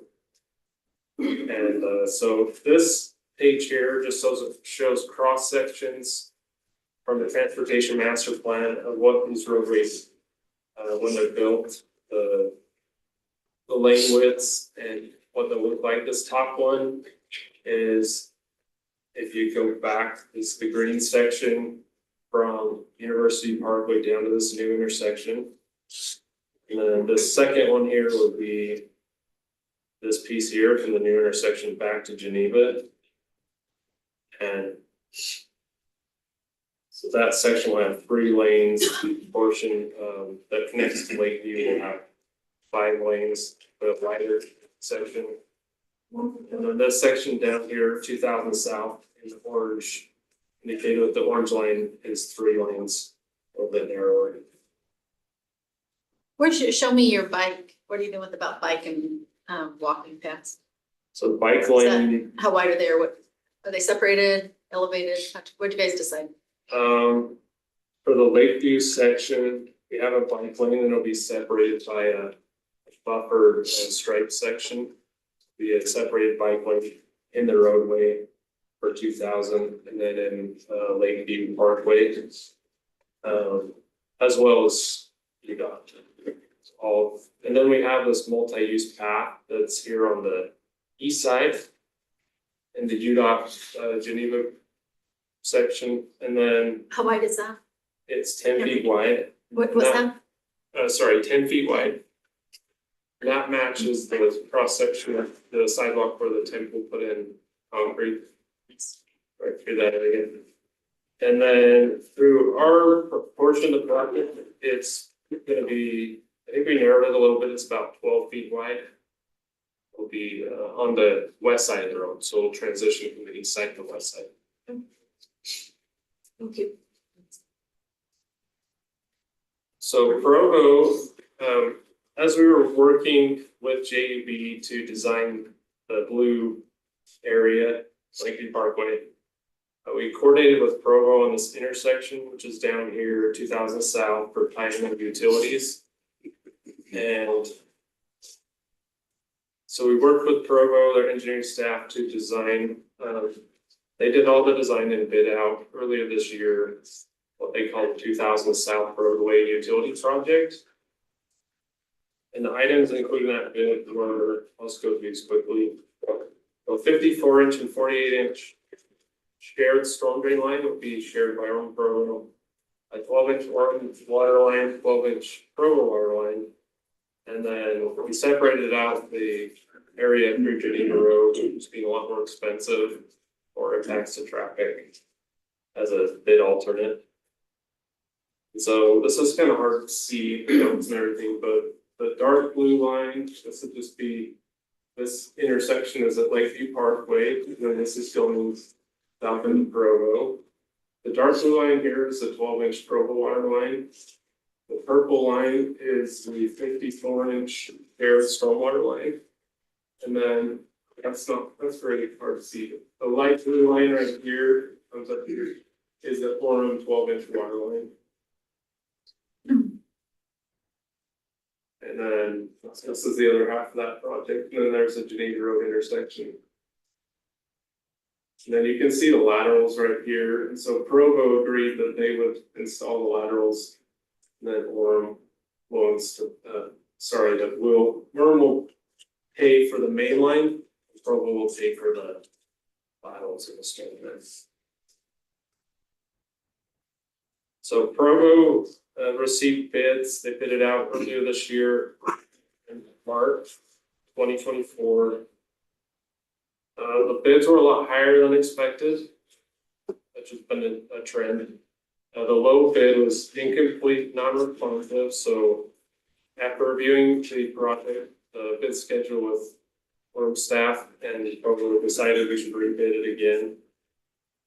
And so just got bid results last week. The total was $2,074,145, which actually came in about $220,000 lower than the second lowest bid the first time. So it ended up working out pretty good if you look at it that way. So Provo will work with the contractor to create an agreement to install utilities. It would include Provo utilities and Orem utilities. And that's the reason for this interlocal agreement, is so that we can work with Provo. They're going to be the main point of contact with the contractor, but we'll work closely with them, with our construction engineers and public works and engineering staff, just to make sure everything goes smooth with this installation. And Tiger, what's Orem's portion of the project cost? so this is actually Orem's portion, million. So that's the cost for the Orem infrastructure, the Orem storm drain and lines. Yeah. So about 400,000 that is water, and then the rest is storm drain. So we usually like to try to do the work session and the main meeting. We've got it on your consent agenda today because we need to get some impact fees encumbered and spent by the end of the month. Because we're running out of time to spend them and make Brad and here happy, so we apologize for the last minute on this, but trying to get that project out and get that money spent. So do we have the money already budgeted for this? Yeah, he's paying for it, so we appreciate it, Chris's utilities for setting up. Christian, he's got some cash. So this is about $90,000 in impact fees that we would lose if we didn't take a split today. So it's really good. Wow. I really appreciate city staff, public works and engineering coordinating so quickly to get this thing put together, and then legal with helping us to get a resolution so quickly from when it was just residents. So basically, it's something we need, and it's something you guys recommend, and we have the money for it, and it's on the consent agenda, right? Okay. It's also on our master plan projects to put storm drain line in the future, and that because of the timing of this, it just works out that it's fills that role too. And then just a final note here is Provo plans to, so we separated the first bid that Provo put out was utilities and the entire roadway. Because of how high the prices came in, they decided to split it, so we just did utilities. And then the roadway portion will be just Provo, we'll bid that out next year. Okay, we have any questions? Anybody have a concern with that being on the consent agenda? Thank you. Okay, I think we're good. Thank you, Taggart. All right, we've got item number 7, we've also got to go through our agenda. With item number 7, Renee, is this going to give you enough time to? Absolutely, we're gonna keep it simple. Okay. We're not gonna use the computer or, we just decided to keep it simple since we're kind of last on the agenda. We just wanted to introduce our program to you. My name is Renee Flitton, and I am the Victim Advocate Supervisor over the Victim Advocate Program here in Orem. I've worked here for 23 years and I enjoy working here. I'm gonna have each advocate introduce themselves.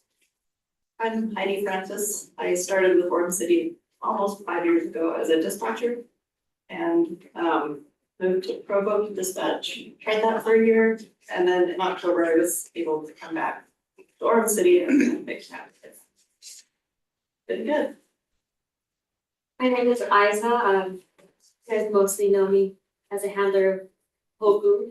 I've been working with the city for about 2.5 years, my first big girl job after graduating. Hoku here, she's doing well. She's about a year on, well, she's a year old on July 11th. Super successful with her. She's already been part of a trial with child abuse case sitting on the stand. So we're just excited to where she's going with her job. So we just wanted to kind of introduce our program.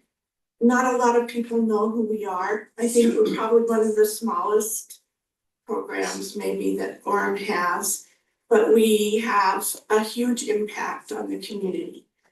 And we are civilian workers, non-sworn. We're housed with the police department. And what we do is we work with victims of crime. Most of the victims that we work with come through the police department, through police reports, incidents that happen. We do have lock-ins from the community with people that might have some problems with resources. We do a lot with housing, financial help. We do safety and shelter, especially with domestic violence. I think a couple months ago, you I guess it's been more than a couple months, you heard from, Lieutenant Johnson and some others from the police department about our domestic violence caseload. Just to give you some ideas of some of the crimes that we deal with, we have, adult assault. We keep those separate from the assault to children. So for July 1st of last year to actually today, we have assisted 886 people in the community of Orem. And of those, we've helped 138 of them that are assault victims, 621 of them domestic violence victims. Child physical or sexual abuse is 89. And stalking, we have a caseload of about 90 victims. And so we just kind of wanted to give you an idea about our department and how we can assist in the community. We do a lot of with referring people out to resources. So the shelter, housing, we do a lot with the transient bishop. We help people find ways to go on if they have to be separated from family. And so there's a lot of what we can do to help within the community. Did I hear the number right? There were 621 domestic violence issues in our city last year? That's That's just the people ones that, that help. huh? That's the ones who we know about. That's the ones that we know about, that we've assisted. Thank you. So our numbers continue to rise. In 2020, when COVID hit, we had already started to see an increase before COVID. We served 703 people in that year of 2021. And it's increased so much that we're up to nearly 1,000. So it's an area of concern for us. We enjoy working with the city of Orem. The positive about our job is that we meet a lot of good people. And Orem City is a good city. And so it's good to have resources so that we can help the people go through maybe a traumatic experience that they have or don't know where to get the resources. So we just appreciate you taking the time to get to know us and know our program. Thank you, Renee. Thank you. We appreciate that. Appreciate all that you guys do. Do you have any questions for us? Thank you for helping those in need. True. You need to, is there, I mean, is the communication there? Do people know that these services are available? You know what? I mean, it sounds like we're missing some of them because it's reported, non-reported, right? So how do we? Some don't want it. And Okay. some, Yeah. these are, there's probably a number, maybe a little bit bigger than that of actual domestic violence cases, but that's just the number that they're, that's so. Well, bless you guys. Thank you. Thank you. Part of our SOPs. Okay. We're gonna speed through this, so we can try and make it on time. We'll go to the agenda review. We can maybe do some outside. And Teresa, so Tom's volunteered to go next time. So could you move him to report next time? We can do that. Yeah, you guys just give us the time. What's your packet this heavy? If you can give us the time to make that. Okay, so 6 o'clock, we'll have a call to order, the location. Who's your people, Jen? Okay, so I'll let you introduce them, okay? That's Douglas Olson and Barry Carter, right? Douglas. Hey, boss. Oh, my God, you're a boss. Oh. It's okay. All right, then we've got item 6. 6.0 is something we're gonna add to the agenda. Ren would like to tell us about something. Item 6.1, the BABO scholarship. 6.1, that's Terry. 6.2, the senior center, that'll be Nina Burleson. 6.3, the Oremfest wrap up, that'll be Karina. and B. And then item 7 will be personal appearances. We've got a lot of consent items, so if anybody has a problem with any of these, you'll want to be aware. We've got approval of city minutes, approval of the city's council schedule for 2024, 8.3 ordinance water reclamation, that's what we're talking about. Item 8.4 resolution on interlocal agreement that we just talked about, 2000 State South.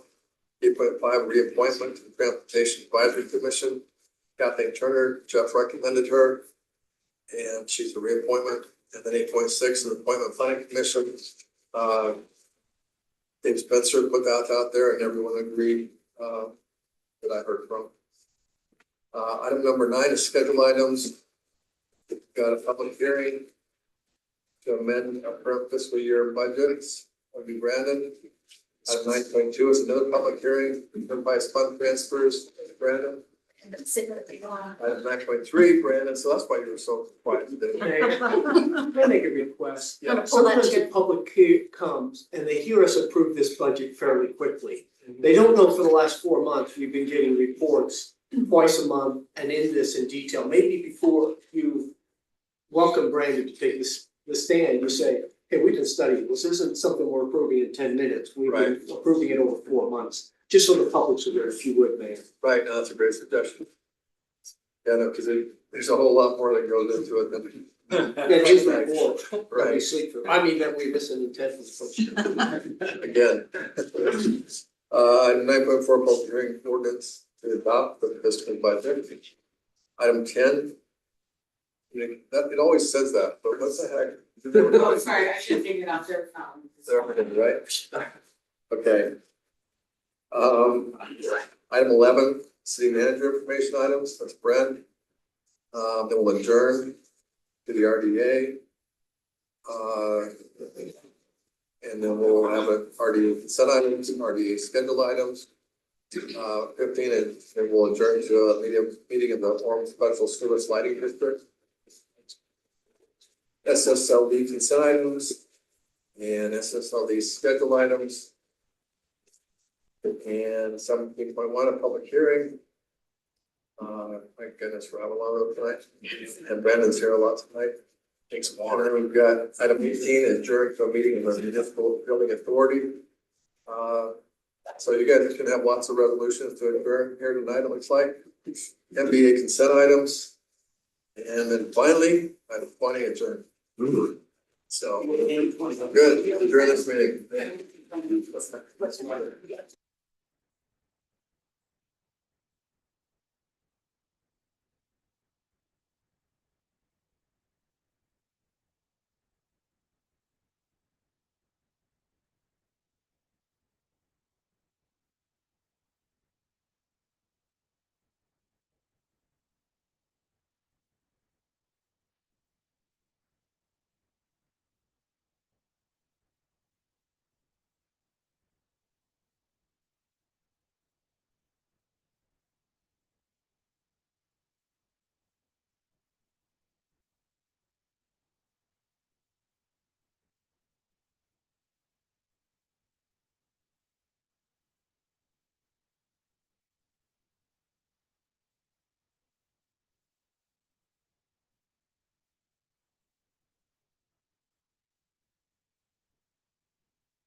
Let's see, is this me?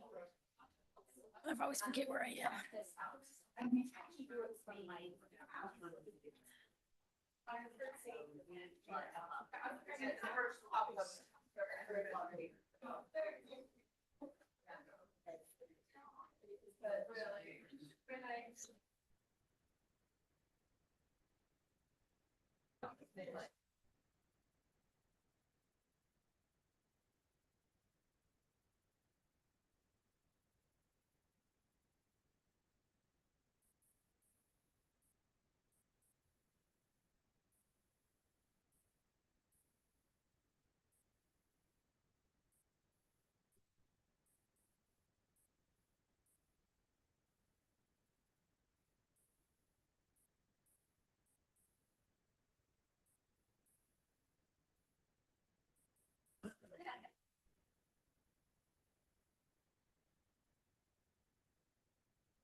Test, test, test.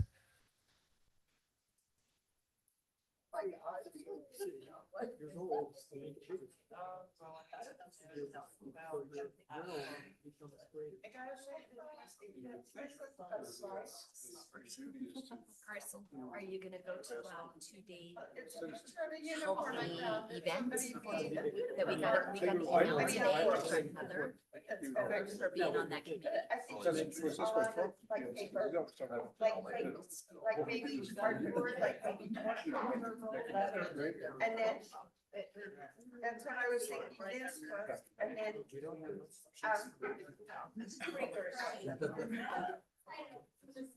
But, I might write that. but anyway, this is Give it it. to these guys. See what they say.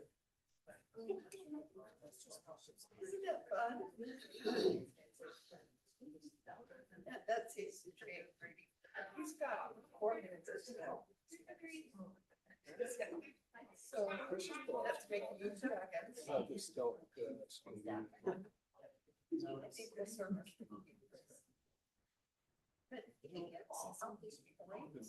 and they're switching the points over.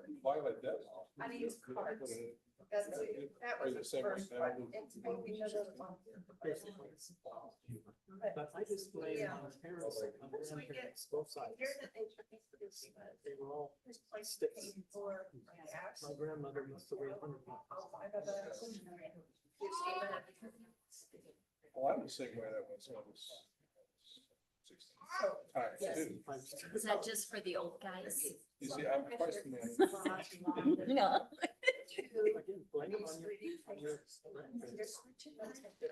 We'd like to welcome everyone here tonight and call this meeting to order. We're just a touch delayed. We had a lot going on in our work meeting. We'll start out with an invocation with Douglas Olason, and a pledge from Perry Carter, and these are friends of Jen's, and so I'd like to have Jen introduce them. Thank you to both Doug and Perry for coming. Doug has served as a chaplain in the United States Navy for the last, well, I guess how many years? 30 years? 28 years. 28 years, yeah. And Perry Carter has served as a teacher at BYU, a professor at BYU for a lot of years, and they both have rendered just tremendous community service to our city, and we're really grateful for both of them. Thank you.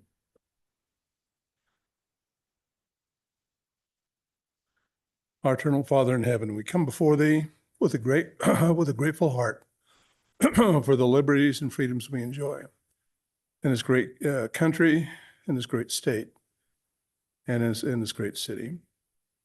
We pray thee, Father, that we will do thy will, and whatever we do, we pray that we will do our best for the children, for their education, for their growth.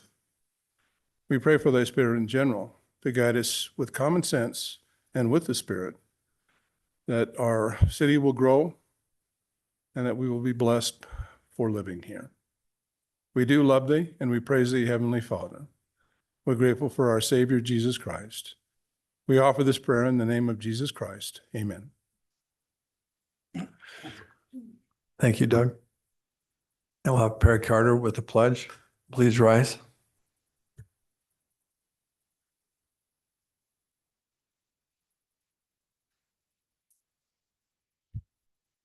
I pledge allegiance to the flag of the United States of America and to the republic for which it stands, one nation, under God, indivisible, with liberty and justice for all.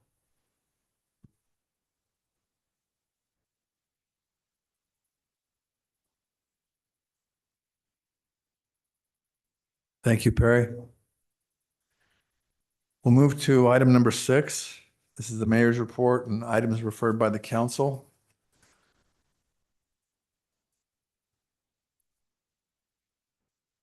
We'll start out first with item 6.0. This is a report from Bren, our city manager. Yes, thank you for letting me report on this item here at the beginning of the meeting. I thought it was noteworthy enough to share with you. Last night at the end of the business day, we received a report from the Government Finance Officers Association, and they indicated that the city was awarded the Certificate of Achievement for Excellence in Financial Reporting to the city for its annual comprehensive financial report for the fiscal year that ended June 30th, 2023. And this report has been judged by an impartial panel to meet the high standards of the program, which includes demonstrating a constructive spirit of full disclosure to clearly communicate its financial story and motivate potential users and user groups to read the report. This certificate of achievement is the highest form of recognition in the area of governmental accounting and financial reporting, and its attainment represents a significant accomplishment by a government and its management. And we have obviously a lot of reports from Brandon Nelson, our finance director today, and one of your areas of emphasis to us is transparency and communicating in very clear ways to the public. And so that's why I thought sharing this achievement was noteworthy to you and to the public. So please continue to join with me in thanking our finance department for their great work in that regard.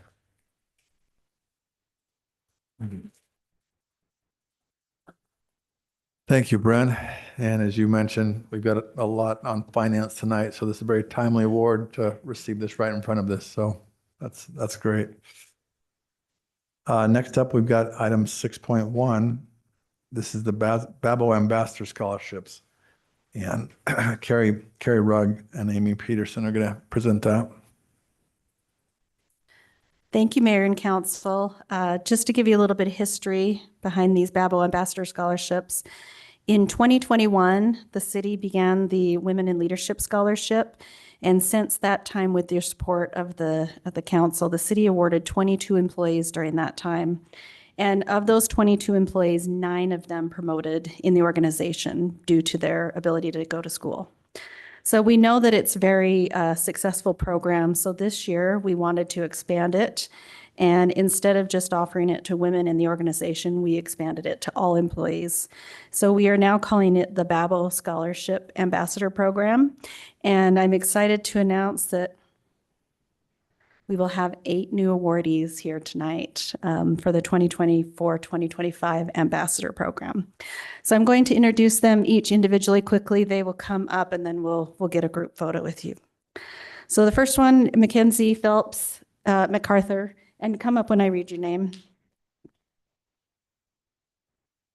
Mackenzie works in the finance department as a customer service agent in 311. She plans to use her scholarship to earn her associate's degree and is interested in studying public relations. So Pete's not here. Look out, Pete. Okay, next one is Matt Kammerer. Matt works in the library department and is an associate librarian and will use this scholarship to work on his master's in library science.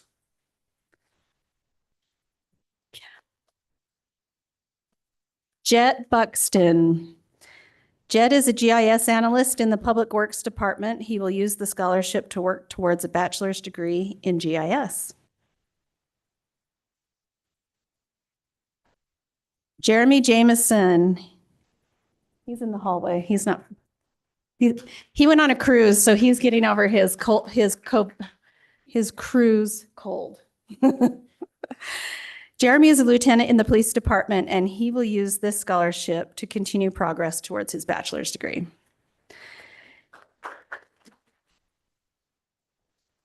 David Manzo. David works in the management services department as an HR generalist. He will use his scholarship towards his bachelor in HR management. Next is Brandon Stevens. Brandon works in the library department as an associate librarian and will use the scholarship towards his master's in library science. Annalise Langs, and I think you should bring your baby up. I do. She's the epitome of an awesome working mom here. Annalise works in the police department as a senior police officer, and she is using this scholarship towards her master's in social work. And last but not least is Kevin Kryman. Kevin works as a facilities maintenance technician in the Development Services Department, and he will use his scholarship towards facility management courses. So let's just give everybody a big round of applause. And then if you don't mind, we'd like a picture with everybody.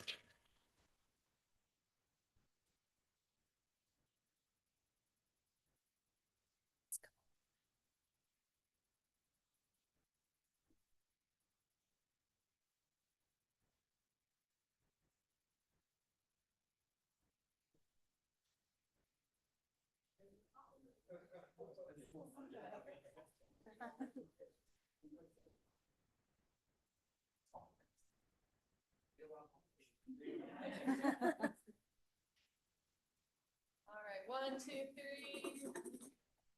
Great, big.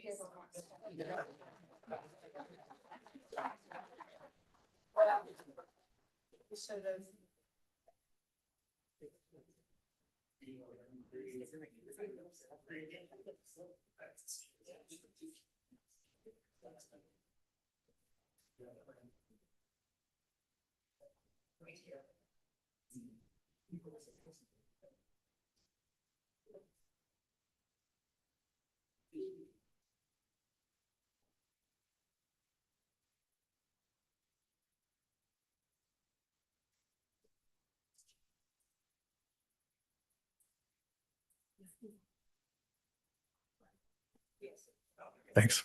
Okay. Just before I go on, I was just going to mention that Jeff Lamson, one of our city councilmen, is online and will be participating in the voting. He just was a little under the weather tonight. So we'll go to item 6.2, our senior center. And Gina, if you'd like to tell us about that. Mayor, council, and distinguished guests. You can see the row right there wearing their cool shirts. Like, where are all the people? I can tell you where the cool kids are. They are at Orem Senior Friendship Center. And I am here to just let you know, number one, we are so grateful for your support from the council. We know we are loved, we are seen, we appreciate all that you do for us. For those of you who don't know, who haven't been to visit us yet, and I know Jen has been there for other reasons years ago, but we are the largest, most active senior center in Utah, and I would guess probably in the Mountain West. We just crested 4,000 members. Fortunately, they don't come all at once, but we do need some more parking. Just put that on your list.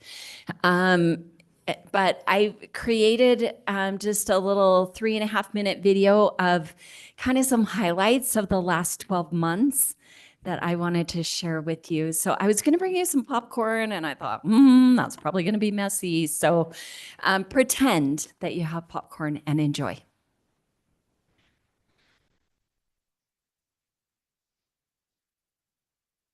There's sound.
It's so beautiful.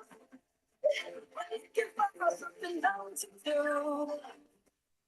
Hey, baby, I think I want to marry.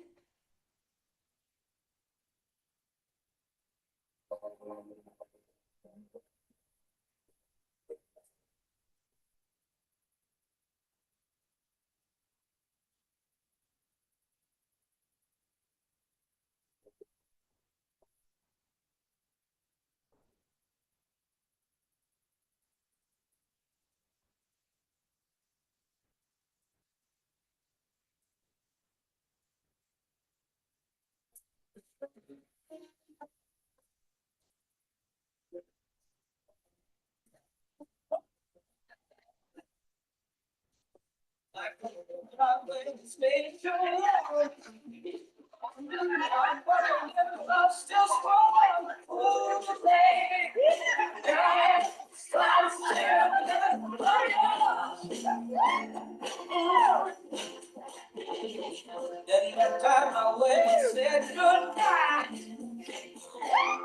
back and not ashamed to cry.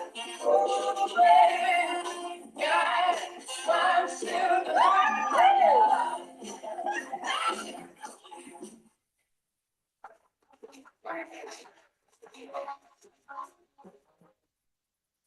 Those new stripes are so dang amazing in our building. They are so inviting. You walk in, and I've had so many compliments from people. Like I had someone from Senator Lee's office there today, and she had been here earlier in the year, and she said, "When did you have the stripes painted? Because wow, they're cool." So she even noticed them, but it just feels so welcoming. It just pulls you throughout the building. To see all the wonderful things. We're preparing to have flooring done. Thank you, Bren, for making that happen for us. We're very thankful. We've actually created a little bit of design to complement the stripes within the flooring, and I think it's really gonna just pop. And if you would like me to design your new building, just get with me. It's on my resume now. Anyways, I'm just really thankful. We have a great commission. We have great liaisons. And again, just the support. Thank you so much. Do you have any questions for me? I just think we should have that drum ensemble. drum dance? At our grand opening for our new building. If you would like us to recreate that, we fringed everyone out. I, of course, was Tina Turner. If you want my autograph, I'll be in the hall. But it was so much fun. That's how we introduced it to them. We told them it was a super special top secret performance. They didn't want to miss it. And so we got everyone there, and the staff and some of our great volunteers. We practiced quite a bit before we did it. And then we presented it to everyone. They had so much fun with it. And we said, "Do you think this would be a lot of fun?" They're like, "Yeah." We said, "You can sign up for a class now." They headed right over to the office to sign up for a class. And you saw the pool noodles. If somebody doesn't want to come up and work, do the drumsticks, or their hands can't hold on to the drumsticks, it's more adaptive for them to hold on to those pool noodles. So we have probably 30 sets of those. So anyone who wants to even just sit at their table, we do it right before lunch in the dining hall. So I mean, you hear the music and everyone's moving, whether they like it or not. So, yeah. Any other questions?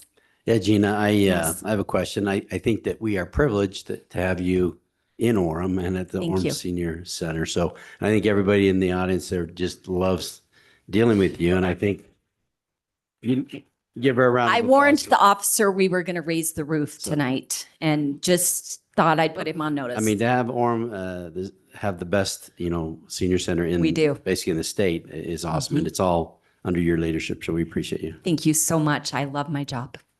I just want to add thank you for showing us that video. It was really fun to see what Thank you've you. been up to. And thank you for coming. Thanks. Yes, thank you, Gina. And like everyone says, thanks for making that senior center amazing. You do an amazing job. Thank you. We don't want to leave you alone, but we're probably going to go. Hey, we're going to go through the budget. You might really enjoy it.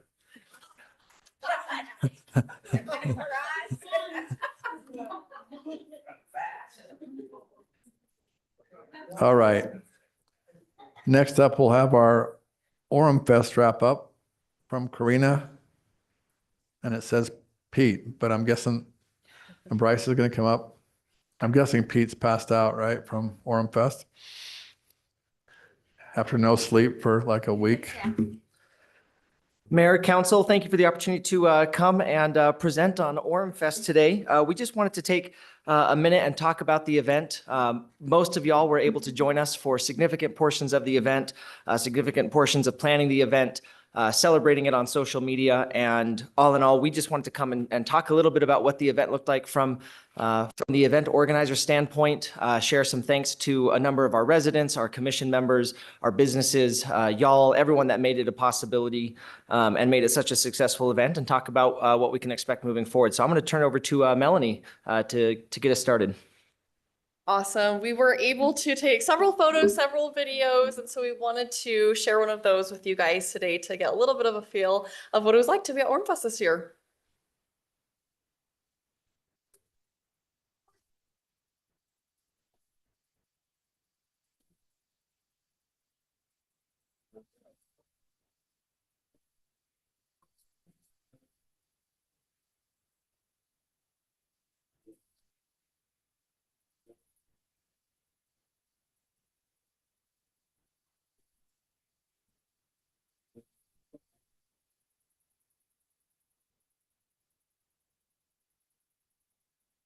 Awesome. Well, we wanted to first start by giving a little bit of a feel-good story that came out of Oremfest this year.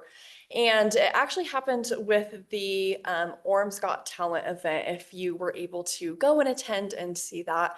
If you remember, one of the contestants, his name was Aaron.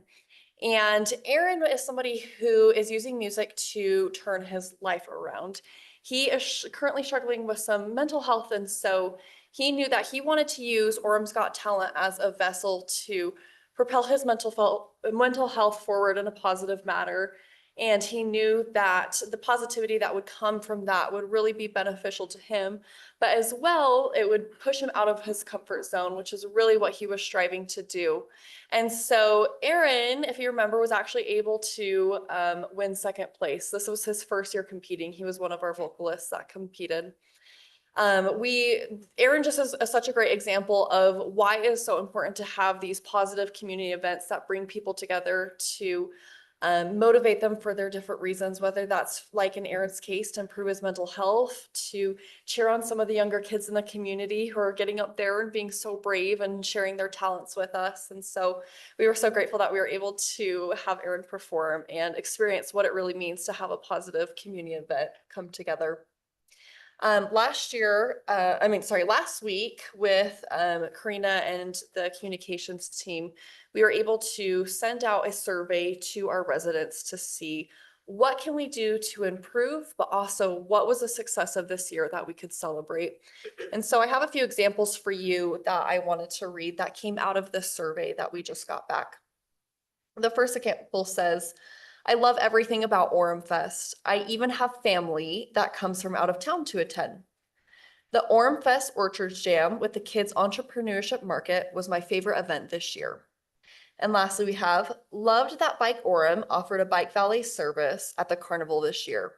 It was so nice to just be able to ride my bike to the park, drop it off, and not have to worry about parking." And so we were so happy to hear that there were so many different areas that received such positive feedback, so that we know that we can not only continue to improve it, but to continue to implement these things that resonate with our residents. We did receive some other feedback that we are working to improve on for next year. And really a lot of this feedback came surrounding the carnival and the parade. And so part of that was, one of the examples was the carnival is so expensive for that time of, I believe it's meant to say that type of rides. And then also couldn't find parking. And so these are just a few examples that, we try to accommodate as many residents as we can in each event and each area that's happening each day. And so as we continue to work as an events team and as a communications team, we're hoping to help these residents so that they can have an even more positive experience at Oremfest next year. Okay. Oh my goodness, Oremfest. It was a great week. It was such a great week. And I'm so grateful that I get to be a part of it and be able to, like Melanie said, we added a lot of new things to Oremfest this year, and we got a lot of positive feedback. And then we got some feedback that we're working towards to improve for the following years, because that's how we do events. You can't always make it perfect, but you can always improve from there. But it takes an entire city to run Oremfest, and there's constant communication, constant collaboration, and teamwork. And I wanted to share some of my favorite collaborations that I had, because I wish more people got to be in my position, because I have a really unique opportunity to work with so many different departments within the city. And so, you go from our public safety, fire and police, communications team, rec and library, public works, legal, management service. There's so many departments, and I get to see the little things that make such an impact for Oremfest. For example, I worked with Lieutenant Fenn on, we added extra cameras that went into the park for security and safety. And, a carnival that big, you're bound to have a lost child here and there. And so being able to have those extra cameras, we were able to locate those families, those friends a lot quicker, and put them back together.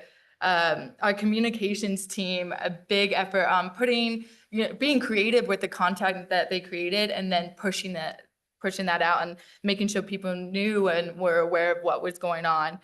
Trevor Bell was a really big help. I can't even tell you how many agreements and contracts I sent his way to go through the approval process to make sure that we're doing everything legally and our liability and everything like that. And then lastly, a big shout out to Jason Adamson. He usually avoids Oremfest, but I think I convinced him to stay around every single year. And, he looks out for not only the participants, but he looks out for staff as well. And so the list just can go on. And then a big shout out to our council and exec staff. I think you guys play a really crucial role in Oremfest. I mean, you guys helped us judge in the car show. You passed out dilly bars, and you cheered on our stage performance. And so, that unwavering support and presence at these events really does make a big difference. And so we're grateful for you guys' assistance and for being there. And then additionally, just, our committee members are amazing. A huge gratitude, because they dedicate their time, their valuable time, to coordinate and help provide input to make Oremfest the way it is. So we have a lot of photos, a lot of videos, so I'm just gonna go through these quickly so you can kind of feel like you were back in Oremfest. And then I'll be going over some of the successes of the new additions that we had to Oremfest. A new addition that we had to the Oremfest Orchard Stand was that Children's Entrepreneur Market. We had over 100 booths, with the idea of even next year expanding it and making it even bigger. Our Sports Fest and then Oremfest Fit were two brand new events that were very, very popular. Oremfest, we had a beat bus, 10 instructors, and then 60+ participants. Our high fit regular class that happens on Thursday is usually a 20 to 30 participant. And so to take it outside and have 60+ there was really, really awesome, and really a lot of fun. And then Sports Fest, we have cornhole, we had 17 teams, pickleball, we had 19 teams, kickball, we had 17 family teams, and then donuts, we had 500 people participate in the donut eating area of Sports Fest, which we were really excited about. And then just Orem's Got Talent. It was a great year. We moved the baby contest over to the Hillcrest building, and that was a huge success. I think it created a bigger layout, and then we were able to also have character interactors and then our Orem Express there as well. And then here's just some photos from the hot dog and pie eating contest, which is a popular one. And then the carnival as well. And then for the bike Orem, we actually got an email from the committee, and they told us that we were able to cater to 120 people who rode their bikes to the park, which I thought was a pretty cool number and I only hope that we can increase that for the following years. So those are the new events that we had for Oremfest, and just again, really grateful that you guys were able to be a part of it, and then to have the community come out and celebrate. As we look at the totality of Oremfest, it represents almost 20 unique events as part of one community celebration. And we like that. We like the idea of an event for every resident. Not everyone is going to want to participate in the same event. And so to be able to bring the community together in a number of different places is really fun for us. We had 25 business sponsors that resulted in over $80,000 of cash donations, in addition to a number of in-kind donations to help offset the cost of a community festival like this. We had over 20,000 residents at the parade, 3,500 at the car show, and tens of thousands more spread out across the carnival, our Rotary Pancake Breakfast, the baby contest, each of these different areas to bring the community together and fun in different ways.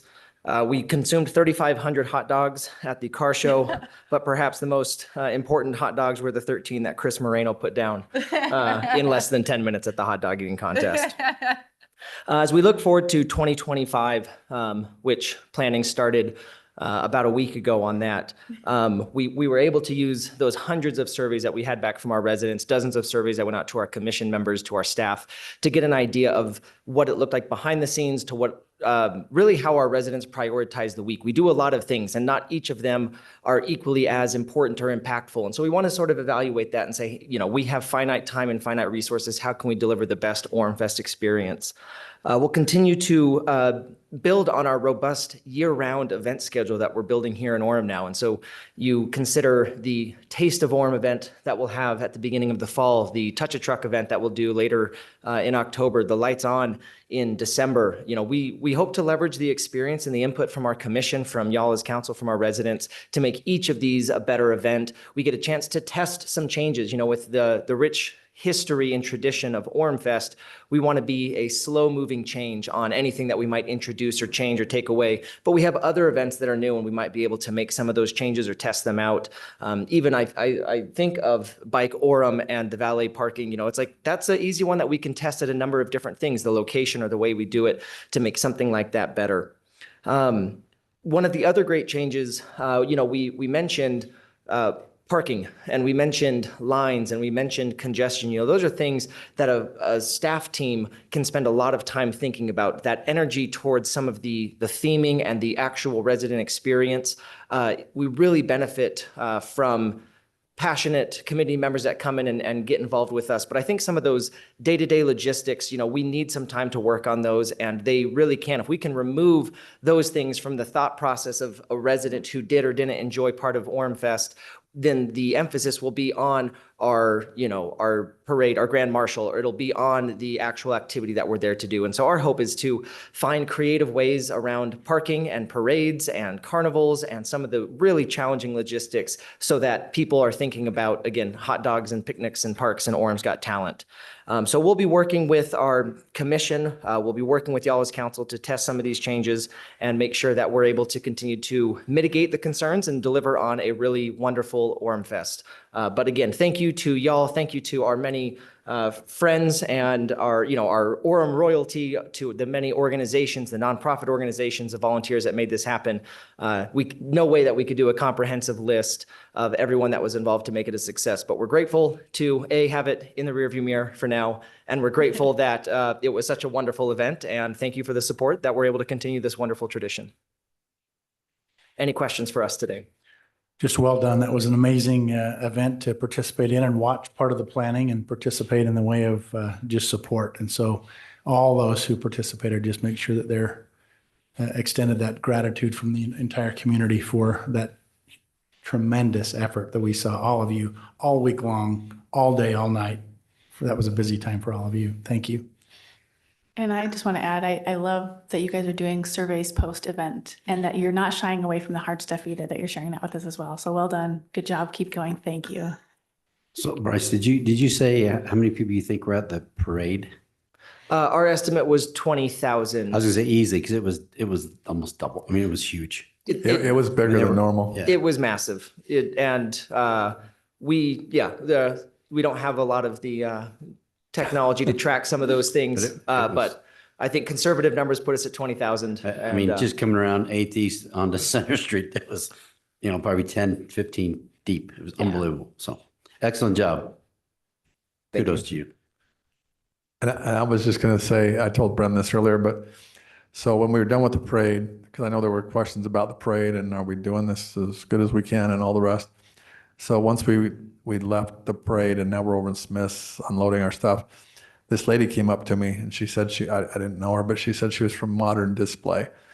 And she said that as with her job and her company, they're involved in all kinds of parades throughout the state. That's one of their big things they do.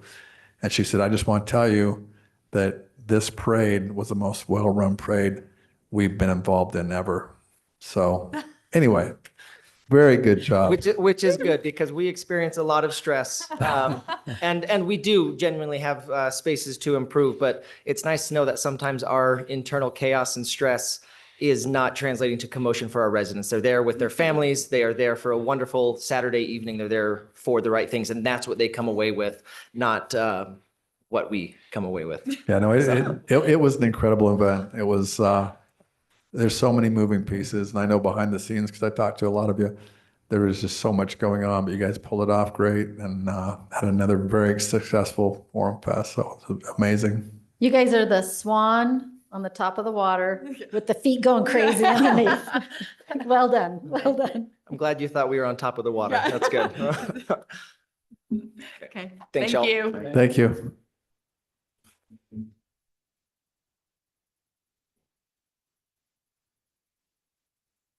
All right, last on the mayor's items, Chris Shirkey was going to come up and pay some respects to Stephen Russell Brown. Thank you, Mayor and Council. So in light of the last two presentations on like celebrations and so forth, this one's going to go a little bit differently. However, the last line of this obituary says, a celebration of life and friendship in honor of Steve Russell Brown will be held tonight from 5 to 9 o'clock at Canyon Glen Park. So Steve Brown passed away 2 weeks ago at age 66. He was the chairman of our Metropolitan Water District of Orem. And his father was Russ Brown, who passed away not long ago. He had a daughter, who's Cassidy, who passed away about 2 or 3 years ago, and his mother passed away about 5 years ago. And so their family has experienced some extreme loss in the last 5 years. Steve Brown will be sorely missed. It's with heavy heart that I come before you to make that announcement. I know that you probably are all aware of that. I just wanted to share a few thoughts. Steve Brown was born in 1958 in Provo, Utah, and he went to Orem High School. Some of you may have played basketball with him or knew that he played basketball a little bit. He had some of his passions were animals, dogs, canyoneering, hiking, biking. He was a civil engineer. The more I read his obituary, the more I thought I have a lot of in common with Steve Brown. Little did I know, he was very quiet. He didn't share things freely and openly very much, but I knew that he was very intelligent, very capable, and a very wise person and leader. He was married for 35 years. He served in our community for a good portion of his life. On the Metropolitan Water District of Orem, he served for almost 11 years or 12 years. So Steve and I were appointed about the same time, and we've worked closely over those 12 years. And so it's been an honor and a privilege to really get to know him and to get to know how he would lead quietly, yet very wisely and compassionately in his own way. I also learned that he had a dry sense of humor and he had a love and appreciation for music, much like I do as well. I did not know a little bit about his profession, though. He didn't speak much of it. He was a geothermal energy executive. He was an engineer, and he oftentimes, we would try to get in touch with him. He'd be out of the country. He wouldn't respond and so forth. He served in many places, like in Kenya, Egypt, China, Iraq, and Israel, and throughout the world. His most recent passion from a career perspective, I would say, was developing geothermal energy solutions in the Western United States, including Utah, Nevada, and New Mexico. He honored his father's legacy, and he had a great family and great parents. And it's a great loss that we have suffered. But we look forward to working with a new board member. we're going to bring a new name not before long to you. It's going to be hard to fill his shoes, of course. So yesterday we had a board meeting and I was the vice chair. So I was asked to lead the meeting and all of our votes were 6-0 in favor of everything that was approved, including our final budget, just to let you know. I'd like to say the votes were 7-0. One of them was a virtual vote, much like maybe Jeff tonight. So just wanted to share that with you and let you know that he is gone, but he'll be sorely missed, and we're looking for a replacement for his vacancy.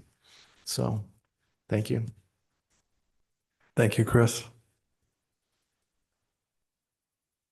We'll move on to item number 7, personal appearances. And tonight we only have one personal appearance on the agenda, and that's Holly Sweeten. If you'd like to come up.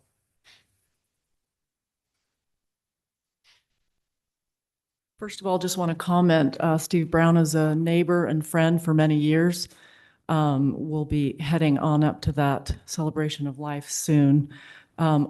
Shout out to Oremfest. We had a wonderful entry in the parade and just what a wonderful week and events. So my name's Holly Sweeten. I live here in Orem City, have for the past few decades. You may know my husband, Rod Sweeten, who he and I have served in this community for many decades.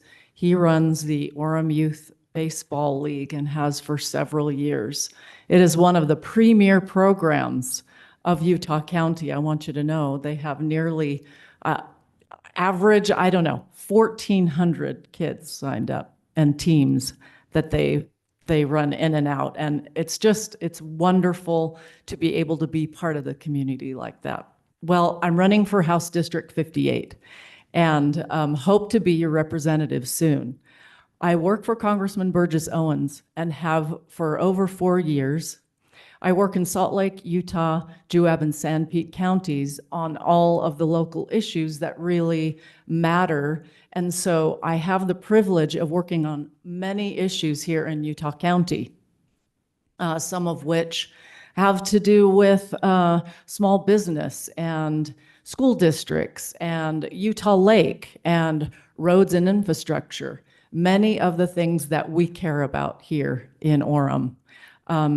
Although I don't serve because this is in Orem, as this is CD3 and not CD4, we do share Utah County. And so I work with many, many mayors, the Utah County commissioners, and the legislators up at the state. And so I am in the trenches right now doing the work. I don't know if you've voted already or not, but I know this. If you didn't vote for me and I win, you will not be disappointed. I will advocate for this city. I will collaborate with you. I will stay in touch, and you can with me as well. And I hope that each of us can work together to make this community even better than it is. Thank you. Thank you, Holly.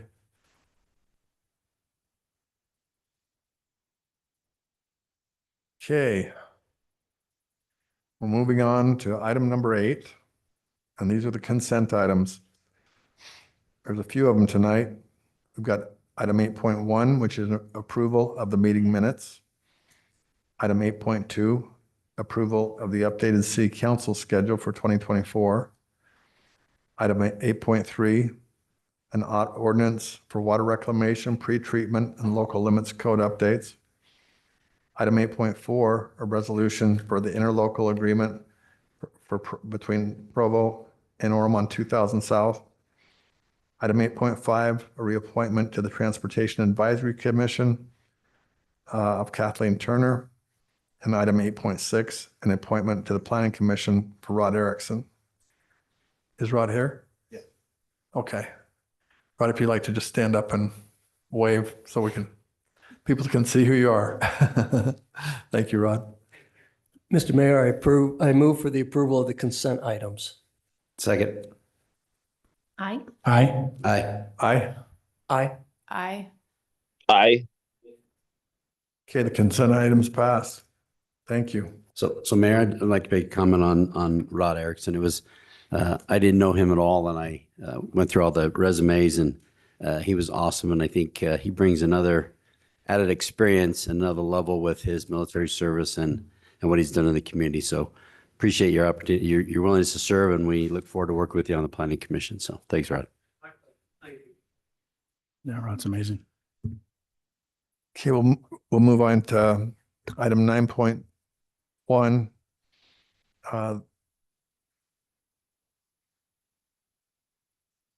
Okay, so we're going to have a public hearing. Do you need to talk before this, Brandon? Or okay, so I'm going to turn to you. You give it back to us, and we'll do the public hearing. But this first one is a public hearing, an ordinance to amend the fiscal year 2023-24 budget.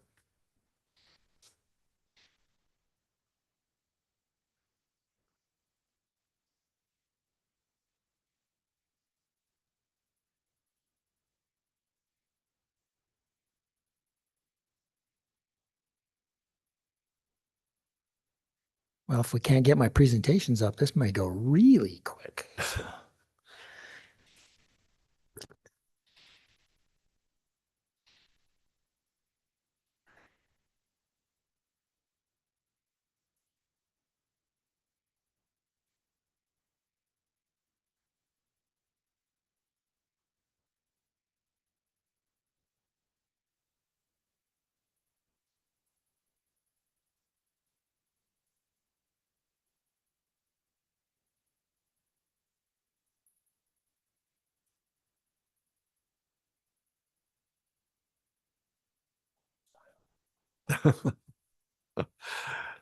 Yes, thank you, Tom. We need a moment of silence before we do the budget. Everybody take a big sigh. Gonna hear a lot of numbers. Don't get to be as exciting as rec. What's up with that?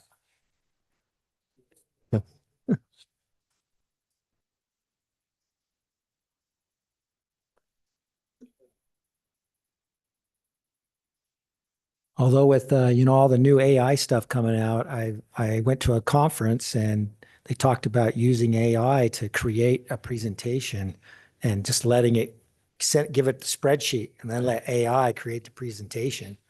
I'll bet you it'll be really good. So maybe in the future.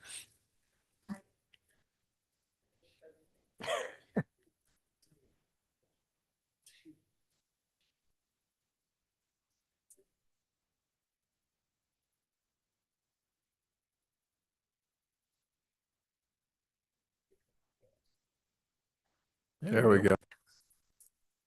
Okay. Hallelujah. We have the information here, so go ahead, All Brendan. right. Thank you, Mayor, City Council members. So the first item tonight, the items we're going to be discussing related to budget, almost all of them. I shouldn't say almost all of them are related to budget in some way. So the first one we have is our final budget amendments for the current fiscal 23-24 fiscal year for the city. As you know from other presentations, we have various things that occur throughout the year that cause us to have to change the budget from its original form. Many of these include, as on this spreadsheet, you can see any item on it that's indicated with a number 1 in the note column are grants or donations that we receive during the year, and we're recording the award of that grant, and as well on the expenditure side as to what that's going to be spent on, because obviously each one of those grants has a specific thing that is related to them. Item number 2, if you see on number 2 on here, you can see that's a really big number, 5.2 million. Oh, there you go. Look at that.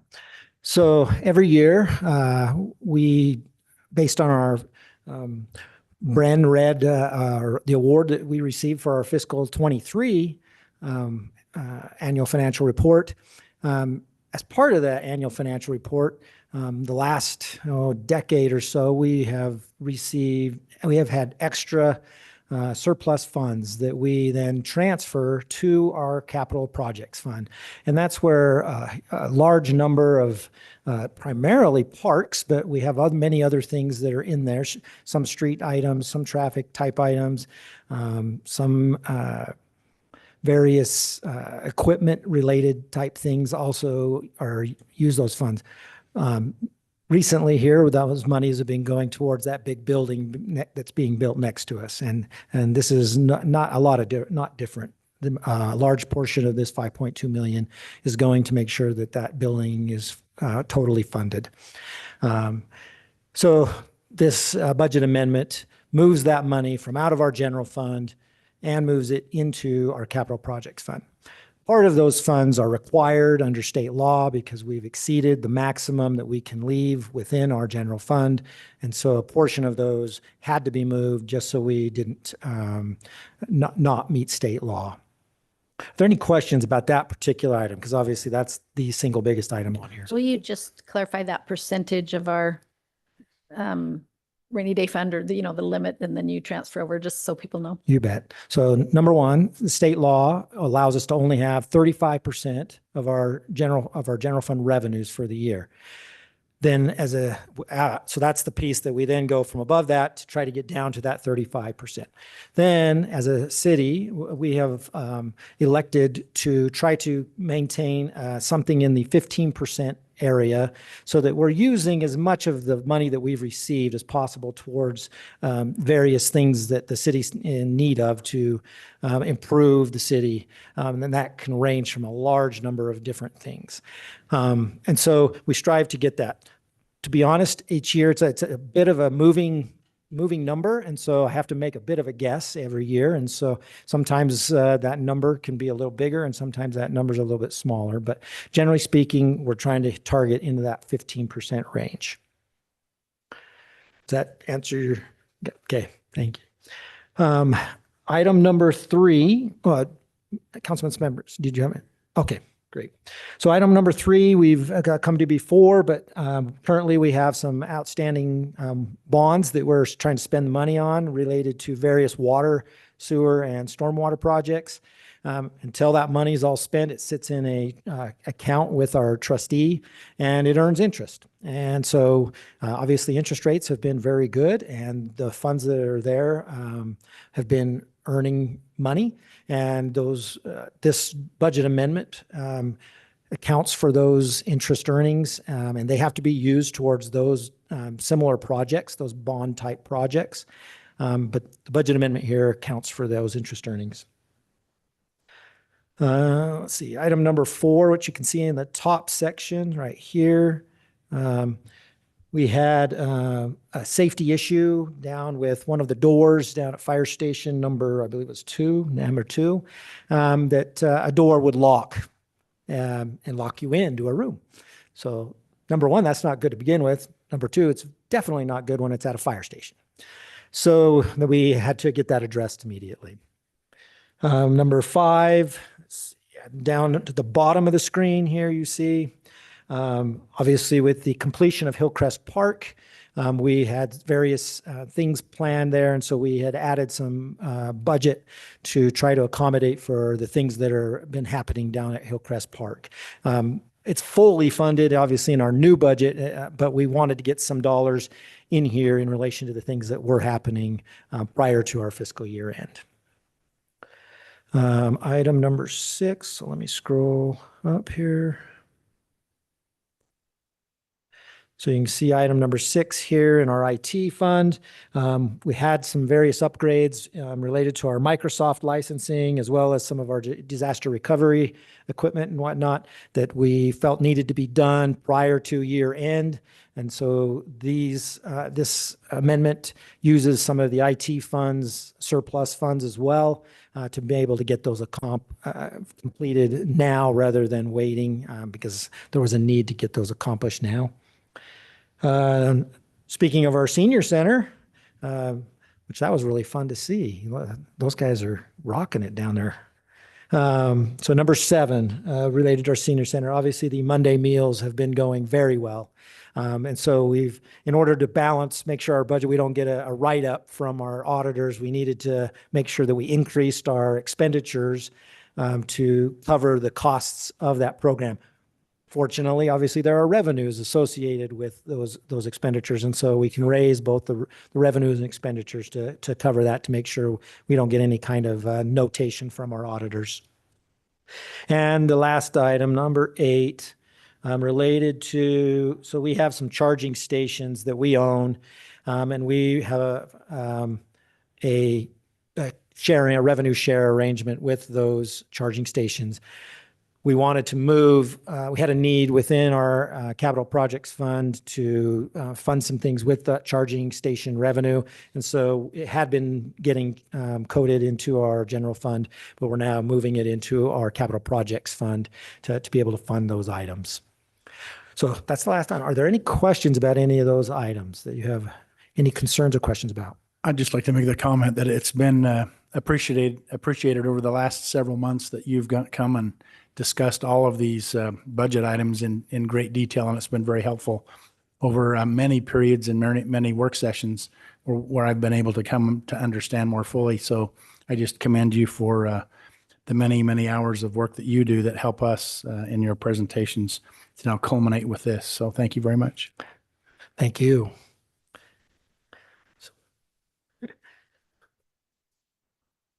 Anyone on the council have any other comments? Okay, we'll open this up for a public hearing.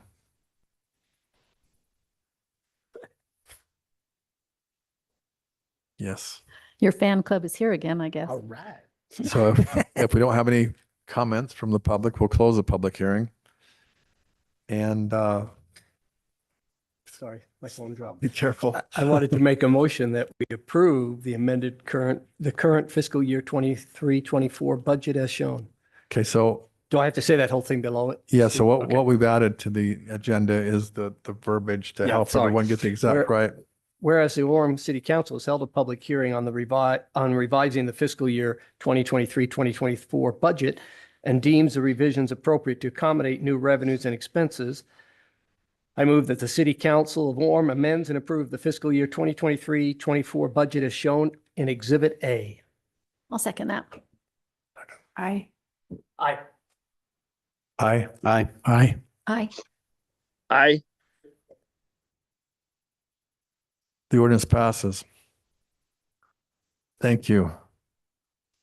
Okay, we'll move on to item 9.2. This is the enterprise fund transfers budgeted for this year. And Brandon, would you like to tell us about that? You bet. So while this is a public hearing, there is no motion or anything that needs to happen. There's no ordinance or resolution related to it. It's purely a presentation and then an opportunity for citizens to make some commentary in relation to it so that you can take that into consideration when we later on attempt to adopt the budget. So just keep that in mind. So the state legislature a number of years ago required that through the state auditor's office that we hold a public hearing to show various enterprise fund transfers that get made out of the enterprise funds and into any other fund, particularly into our general fund. And so that's what this public hearing is about, and this is presentation. So as I mentioned, it's these transfers are in relation to services that the city provides to itself.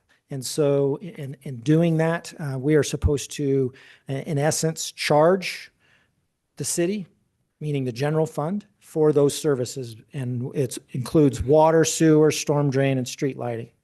So under the legislature's law, then ordinance, we were supposed to do that. So we now record that as revenue to those particular enterprise funds. Now, past history has always been that those are obviously city enterprise funds and that they provided those services as part of the general fund in order to, in essence, keep property taxes lower than they might be otherwise if we had to pay for and pay to those enterprise funds for those services. So as part of that, And we would then, it's included as part of those utility rates already. So the only change was to then make that charge by the enterprise funds and then send the money back to the general fund. So the net result to both the general fund and the enterprise funds is zero. It was as if the transfer never occurred as before the legislation. But we're required to go through those motions. You may have received a notice in the mail and through your utility bill talking about this transfer. So as I mentioned, the general fund pays the utility funds, payment for water, for the parks, all of the parks we have, the cemetery, and internally, it's a $900,000 transfer. The sewer, any of the facilities throughout the city that are city-owned, the $16,000. Stormwater fee for all of the surface, parking lots, et cetera, $141,000. And street lighting for any of the street lights and lighting that occurs in the city that's part of city-owned property, and that's $15,000. You can see those totals in that transfer amount and the relation of those amounts in relation to the general fund or the water fund's revenue and each of the funds' revenue, and you can see what a small percentage that is of that total. We're required to provide you with a breakdown of the utility revenue information and where their revenue comes from. You can see from service revenues to regular fees and all different sorts, impact fees that we alluded to, and the interest earnings. And then I specifically have carved out the contributions related to those, and that's what they're termed. Those transfers back to the general fund or that are received in this case are considered transfers in. And so that's that line there to give you a total for the utility funds. Also, to try to give you an idea, we're required to show you the expenses of those funds and how they break down into the various categories. As part of showing those costs that are broken further down into these various elements related to administrative charges, various charges for purchasing and warehousing, our IT fund, insurance fund, fleet maintenance fund, and facilities maintenance. So just so that you can see some of the other charges that are charged for services to the enterprise funds from various other funds of the city. And then a breakdown from each one of those in a more detailed in relation to all of those different elements that make up those enterprise funds. We're required to show you contracted services. So this is professional type services. Some of these are, what we charge for our 311 folks to bill for the utility fund. They exist within the general fund, but they provide services to all of our utility billing. Same, our public works secretaries also exist within the general fund and obviously provide a large amount of services to our enterprise funds. Engineering, same thing, and our capital projects manager, Lane Gray. And then they have some other things that are standard professional type services, or in the case of Jordanelle and Central Utah Water, services that are provided to those enterprise funds from various outside organizations, whether they be governmental or private. And that's the end of that. Are there any questions about all of that? Great. So, public hearing. So no questions from the council?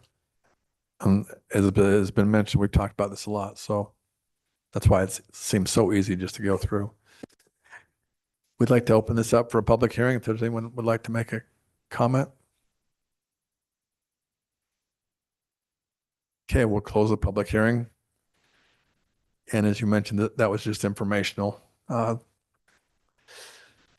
Okay, so moving on to item 9.3.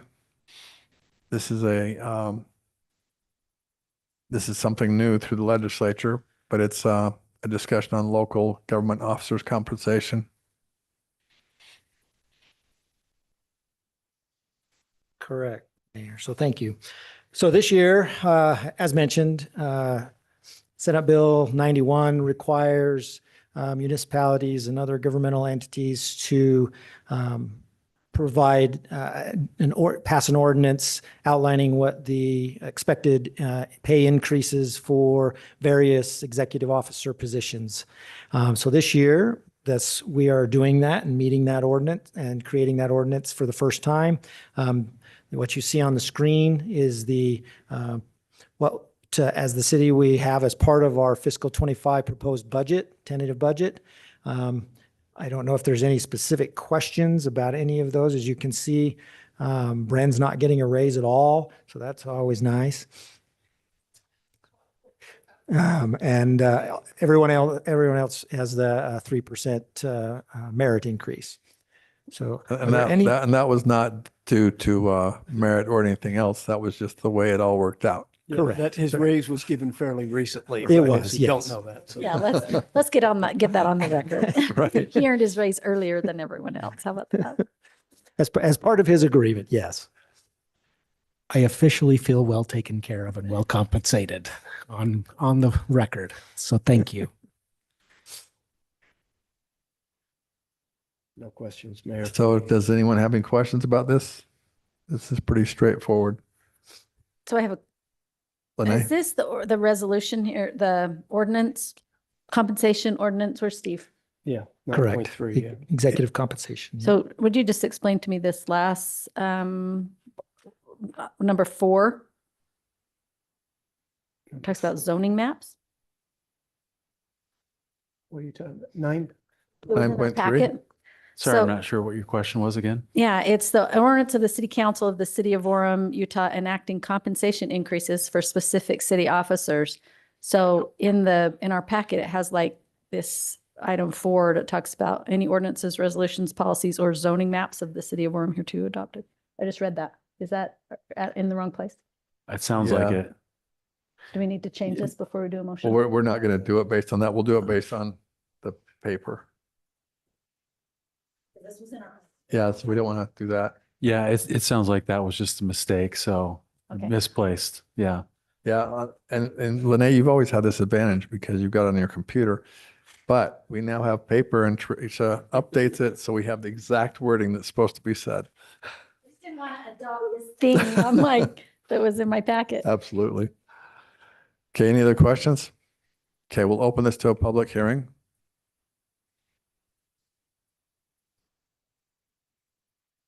Okay, we'll close the public hearing. And would someone like to make a motion? Mayor, if it's okay, I'll approve what's on the written paper. Is that okay? I'll make a motion. That's great. I move that the City Council of Orem approve and adopt an ordinance enacting compensation increases for specific city officers as shown in Exhibit A. I second. Second. Aye. Aye. Aye. Aye. Aye. Aye. Aye. Okay, the ordinance passes. Thank you. All right, thank you, Brandon. And moving on to the final, the final part of this part, 9.4. We've got a public hearing. If you'd like to bring us up to speed to adopt the City of Orem fiscal year 24-25 budget.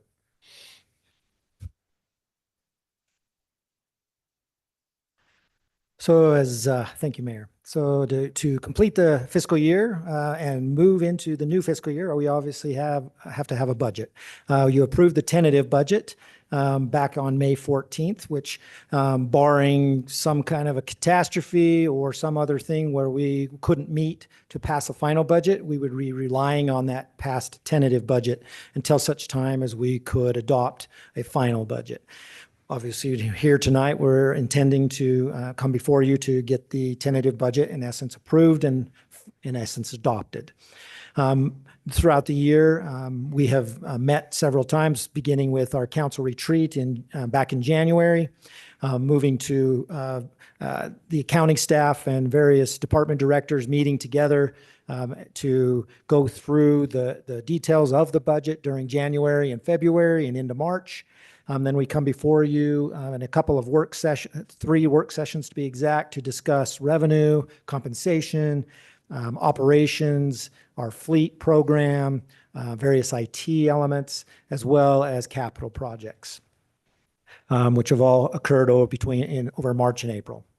And then, as I mentioned, the tentative budget was brought before you in May, and we're here tonight to try to adopt the budget for fiscal 25. Revenues for fiscal 25 increased some 7.7 million over the 23-24 budgeted revenues, and primarily due to the items mentioned in here and mentioned during the tentative budget meeting: franchise taxes, ambulance fees, various water fees, water reclamations, our enterprise funds, and one of the biggest ones is our interest earnings on the funds that are idle. And so that's been a big thing. In the past, we've been very conservative on budgeting for those interest earnings, but the interest rates are not changing apparently. And so we've decided that we're going to take full advantage of using those interest earnings to balance our budget, particularly in light of our sales tax revenues somewhat pretty much plateauing at this point. Obviously this budget funds the various compensation programs of the city, as well as the merit increases that were discussed, as well as the STEP programs that have been started and instituted throughout the various departments of the city. And then just an item of note that there were no health insurance increases this year. You can see our fleet replacement and capital projects amounts related to this year as well. Just to give you an idea of the relative size of the current proposed budget in relation to the prior 3 years' adopted budgets, and it continues to grow. A lot of that obviously is inflationary in nature, and so whether that be from a salary perspective or whether that be from just growth in the cost of the things that we have to purchase. All of those things, as you heard in our work session, related to 2000 South and the cost of that one particular project. And so those kind of things obviously have an impact on the total size of our budget. Just to give you an idea of how the revenues of each of our major funds, how those break down, to give you an idea of the general size of each of the funds that we work with here in the city. General fund being the largest by far, but our enterprise funds, as you can see, are second, in the larger category. Let's put it that way. Speaking of the general fund specifically, you can see the size of the general fund, which you saw that growth that we talked about in the total budget, but you can see here within the general fund that it is actually not growing very significantly, obviously because of the sales taxes that I mentioned. And so, when sales taxes don't grow, generally speaking, the general fund doesn't grow either. And we have to do some other things to try to figure out how to balance that particular fund when sales taxes are not growing. Because property taxes, as we'll see a little bit later, property taxes do not grow very much. And some of the other tax, luckily, I want to say luckily, it's somewhat planned. We budget very conservatively from year to year. And so I mentioned the interest earnings. The franchise taxes followed a very similar thing where we've been receiving a large amount. I don't know if you remember natural gas costs having gone up significantly during the 22-23 winter. They didn't go down over this 23-24 season. And so those franchise taxes related to natural gas went up that we receive as part of that, went up pretty dramatically over the last year and continued here in fiscal 24. So we've gone ahead and moved those revenues from a budget perspective to match those what we anticipate to be ongoing revenues. You can get an idea here on this screen where our general fund sources of revenue come from, taxes being the largest piece, property sales, franchise among the biggest 3 in that category. We receive charges for services you see on there. A large portion of our revenues come from those, particularly ambulance revenues and various other fees that we charge for specifically to specific services provided, i.e. vineyard, a fire contract, our Linden agreement for public safety services. Those are all in there. And then, various other elements related to the general fund's revenues. I pointed out sales taxes. This is just to give you a visual of what we have had in the past and what we are anticipating here for the next budget year. And as I mentioned, you can see the last 4 years pretty much plateaued and have been pretty flat over the last 4 years. And what we anticipate finishing this year and our budget for next year. Just an item of note, our building and business service charges, just to give you an idea, we budget those usually quite good language, quite conservatively. And so, we have yet to not, or very rarely do we not hit those very conservative numbers. If we exceed those, a lot of those funds, the ones you can see on the top for business licensing, those end up flowing into that 5.2 million that I talked about. It would become part of that 5.2 million. Building permits under a state law that was enacted, that went into effect last year, we were required to move our development fees, anything related to development, particularly related to those building permits and the revenues associated with them. They are moved to a separate fund so that they can be accounted for on their own merit. And so that's why you see that development fees fund located in writing below that. Some other, I've talked about interest earnings, ambulance fees. We've done quite well. Again, have budgeted those relatively conservatively in the past, but various changes to not only the billing company that we use, but various other changes have caused those revenues to increase as well. To give you a breakdown and compare it into this is citywide now, not just the general fund. This is citywide, where those categories break down between the prior year adopted budget and the current year adopted budget. And you can see for the most part, they follow along the same percentages, even though it's approximately $7.7 million more, still follows along those same lines. Again, citywide expenditures by fund, just to give you an idea by each of the funds of the city, where those monies are spent, whether it be through personnel, our regular operational costs, and various capital elements. Just a breakdown. We discussed those. I won't necessarily go into talk about each one of the items on our additions. So as I mentioned, we've kind of broken into those before when we discussed it in the tentative budget. But various items on our public safety side of needs that they have in relation to various, whether it be software or furniture in the fire stations, equipment, safety equipment, et cetera. And so those elements are part of our additions for the current year, as well as we are trying to accommodate some new budgeting software in the finance department and various other elements that, we use to help our employees be happy employees and to want them to stay here.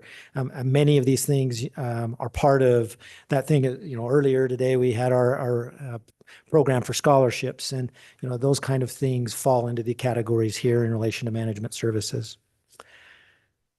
And we also had our rec people here talking about Oremfest. And so there's an item in there related to various events where they have some specific equipment. Instead of having to borrow things from various organizations within the city, they can have the thing that they need in order to put those events on.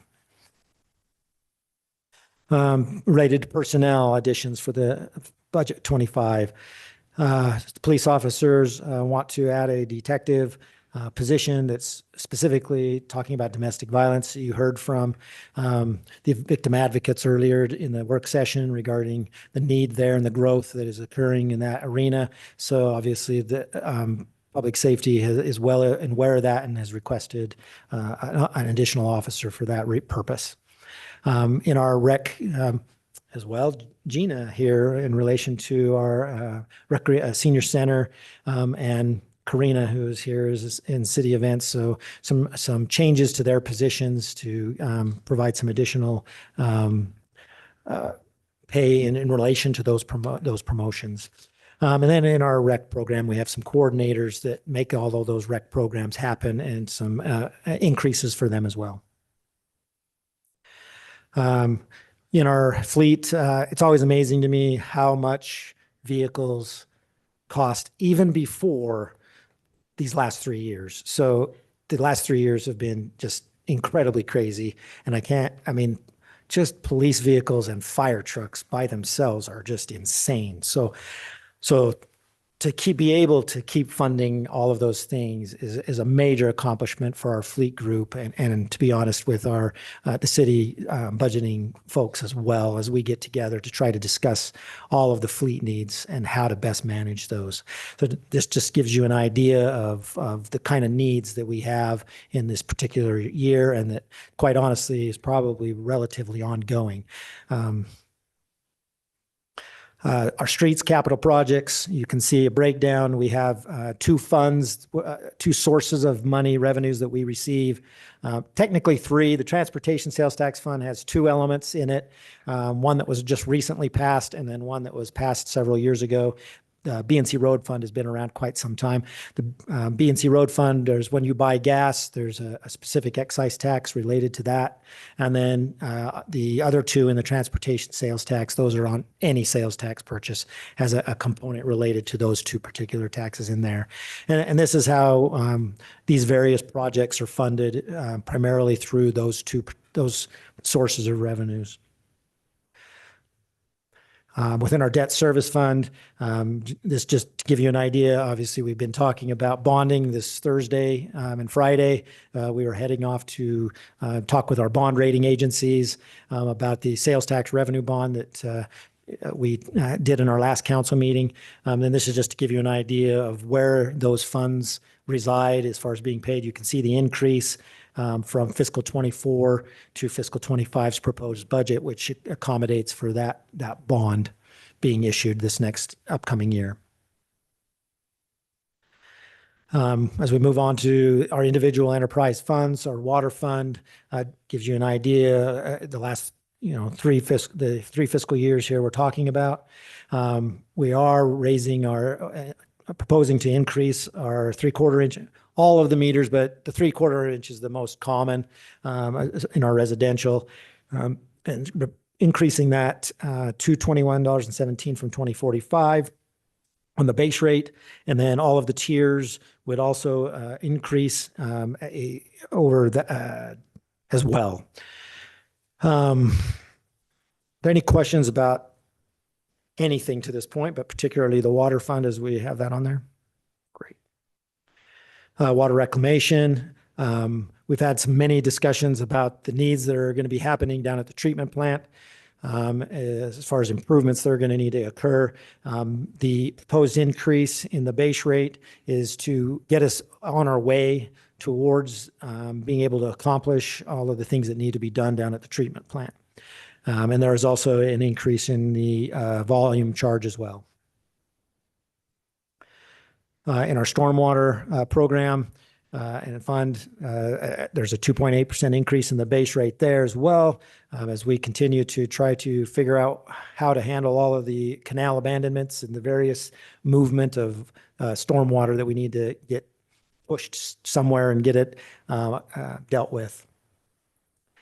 Within our recreation fund, it's awesome to see. I was here in the beginning days when the fitness center was struggling mightily, and it's obviously awesome to see that the new fitness center did what we hoped it would do, and that is continue to grow and be a valuable item in the community and be able to, if you will, pay almost well, I'm going to say almost. Bryce is going to disagree with me because I'm an accountant and there's things here, but it's awesome to see that it's doing so well and paying for itself without a subsidy, if you will, from the general fund or any other fund. And Hillcrest Park is in this budget. So that's part of that increase you see is related to the addition of Hillcrest Park coming online. In our solid waste fund, we had the North Station, the transfer station here talk to us. And, obviously that has an impact on waste management. And so they pass a lot of those fees on to the citizens and the proposed fund here. You can see the rate increases that are being proposed in relation to cover those increased costs that are being passed on to the citizens of Orem. Before you go off that, could you go back, please? No, wrong To way. the cans. There was some discussion, I don't know if we resolved it, that since the second can and the green waste are going to the same place, why are they charged differently? Do you remember that conversation we had? Since they're now all going to the same place, a second can is more expensive than a green waste, and I can put whatever I want in either. Well, all legally disposable items. I don't mean to do hazardous material, of course. Yeah, it's something that we need to continue to look at, but the green waste can tends to, well, one is still desired. We still want the citizens' green waste because that helps in the processing of the waste at the landfill, and because people want to keep the smells separately. Right. And and then in terms of what we charge the public, historically, it's always been a pass-along charge in terms of what waste management charges us. And so these changes reflect what waste management charges us. But yeah, it does. It isn't create worth kind of holding a up the weird- budget for, but it was an item raised by a citizen that I'd like us to take a further look at. But it is a smaller can too. Is it slightly? Well, what it smaller? was that we discontinued the green waste program. Right. And so we so the people could, to help them feel better about it and because it was disappointing to have that opportunity removed, we just let them keep the can for a lower price. Yeah. And we don't know if we're going to continue that. In other words, first can, second can, those are costs that we actually have Right. from waste, and we're passing those along. The green waste, we talked about discontinuing it possibly. Oh, may do it But all. then we decided to do it kind of as an incentive because it helps our landfill and everything. But I might put, it happens, but we're not requiring them to put only green waste in the one can, but they're more inclined to do it because it stinks and you keep it out back. Thank you. Yeah, Enough said. fair enough. Thank you. Just to again, toot our own horn a little bit in relation to our total utility costs in relation to various other cities around us, or at least that we compare to us. And so as you can see, even with our increases, these other ones do not include any potential increases from those cities. We still fare very well. This is with pretty limited water consumption. I think it's is it 12 or 20? I'm trying to 16. I think it was somewhere. Anyway, I didn't bring it with me. but they're all comparable water consumption. Yeah, we use the Yes. same. Thank the you. same amount of water for each city. Yeah. City. Gotcha. So that's the end of my presentation related to our regular city budget. So if there are any questions, I'd love to. Yeah, okay. Brandy, can you go back to the rec center? Because on KSL today, they mentioned that Utah Tax Association came out with a report that mostly every city is, subsidizing their rec center by $1, $2, $3 million. So just want to give props to Bryce and his team that we're doing very well compared to the other cities with their rec center. Because if you had to subsidize $2 or $3 million, that would hurt the budget. So Yeah, props to you, Bryce, and your team. So we were up in that $1 million neighborhood prior to building that new building. And so I kudos to I think Provo had a positive 35,000 or something like that. So Well, it even goes to programming. right? The great bet. staff we have there. I mean, the people in the Hillcrest Park area, I've talked to a few of them, so ecstatic about everything going on there. Anyway, yeah. And props to the rec commission too. KSL said there was only one rec center out of 8 from the state that wasn't subsidized by the cities. And it has to be Orem's, right? No, that was Provo. It was Provo. Orem's is better than that. By $35,000. Somehow they forgot us. It is a tough standard to keep, especially year after year, because as the facilities get older, yes, you do have to make sure you've got the right staff, programs, and operations running well to continue to make sure it's attractive and doesn't become a subsidizing item over time. Yeah. Right. Any other questions from the council about everything Brennan just went through? Okay, we'll open up public hearing. Okay, we'll close the public hearing. I just want to say one thing before we vote on this. This is a really tedious process. You can see, how many people are still with us. But it's a very important process, right? And throughout the city, we're trying to do everything we can to be the best in the state in all kinds of different categories within our city. But unless we get our money right, it's all for naught.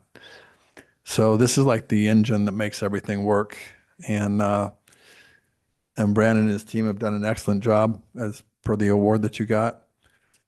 And there's a lot of detail in here. I think for our citizens, this is great transparency. You can drill down on anything. I think also that chart that we showed that shows Orem has the lowest utilities in the area is amazing. And I think the fact that we haven't raised taxes while we've got major infrastructure projects going on between Hillcrest Park, the new city center, the 10 million gallon water tank. I mean, all these things are going on and we have no new taxes. So what we're going through as a council and what happens with our finance department is critical to making all this work. And congratulations to all you guys. Thank you. So if someone would like to make a motion. I move that the City Council of Orem approves and adopts the budget for fiscal year 2024, 2025, adopting the compensation programs, adopting fees and charges, setting the property tax, franchise tax, municipal energy sales and use tax, telecommunications license tax, transient room tax, and the E911 fee rates. Second. Aye. Aye. Aye. Aye. Aye. Aye. Aye. The ordinance for the budget passes. Good job. Okay, we'll move to item 11. Brenda, do you have any city manager items? Few items. I'll Okay. be quick. This first one, you received a calendar invite for this Friday at 9 a.m. to the ribbon cutting for SFC Energy AG. That may seem otherwise weird or potentially unimportant, but want to make sure you're aware that this is I guess, sizable entity that has been attracted from Germany that specializes in supplying hydrogen and methanol fuel cells. And I guess it's important enough that Governor Spencer Cox is planning to attend this ribbon cutting. So wanted to make sure that you are aware if you're able to make that grand opening event. And then we have kind of the initial Timpanogos Bluegrass Music Festival going on this Saturday here at the City Center at 2 p.m. And so that's an event we expect will be popular and well received. And then you had here on the dais just some samples of a one-page Gold Star Family fundraising material. I'll also send it in electronic format, but that's for you to use to share with others. There's a digit missing. Okay, I will 1 take a look. 0 is missing. Thank you. So we'll get that fixed. And then I'll do if it's only $250. I'll do the whole thing. Thank you. We'll fix that. And then just lastly, I just have to thank you publicly for your thoughtfulness, your kindness, your words of encouragement, and even your prayers on the behalf of my family and I, and my oldest son, Braden, with his recent health challenges, and the outpouring of kindness from you, from our exec staff, from our employees, from thousands of people. It's just been incredibly humbling and very much appreciated, and very helpful and motivating for us and for my son in particular. So thank you.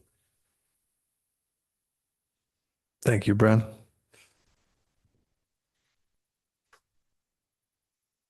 Okay, Mayor, I move that we adjourn to a meeting of the Orem Redevelopment Agency, RDA.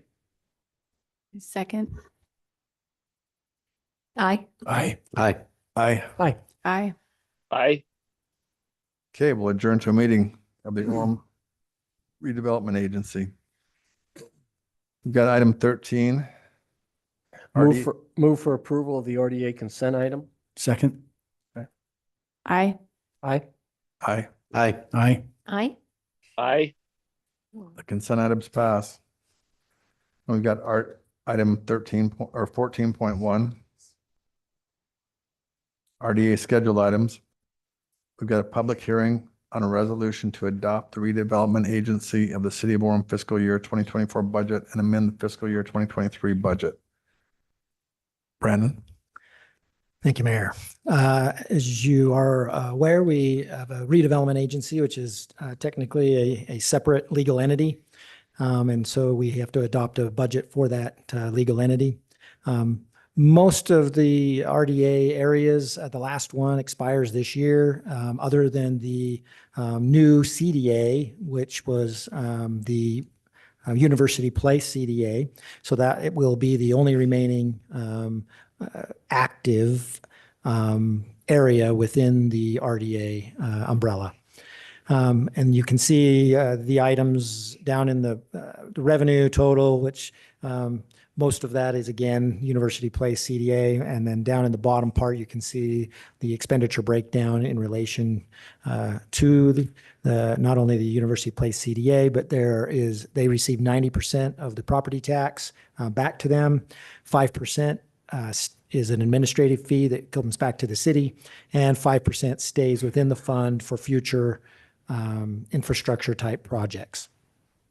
And then there's the project area totals. You can see all of those old RDA areas, they've slimmed down to a meager $65,000 for the year. And so that's the budget going forward that's being proposed for fiscal 2025. Okay, and Brandon, just to clarify, so when we show a 2025 proposed $1.39 million expense, what we're really showing is this is tax revenue that we're giving up, right? Correct. Okay, so no, we're not paying this out. This is money we're not receiving. Correct. Okay. Any questions on the council?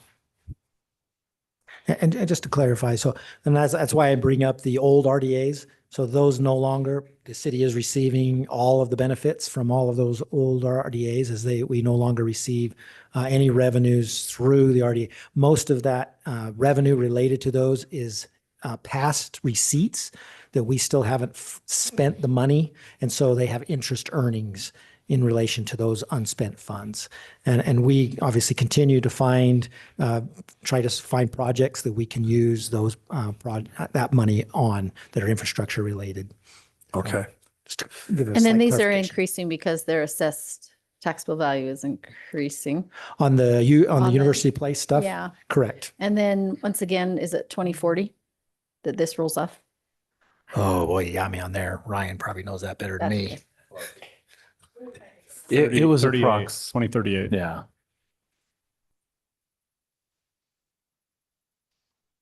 Okay. Any other questions? Okay, we'll go ahead and open up public hearing. If anyone has a comment?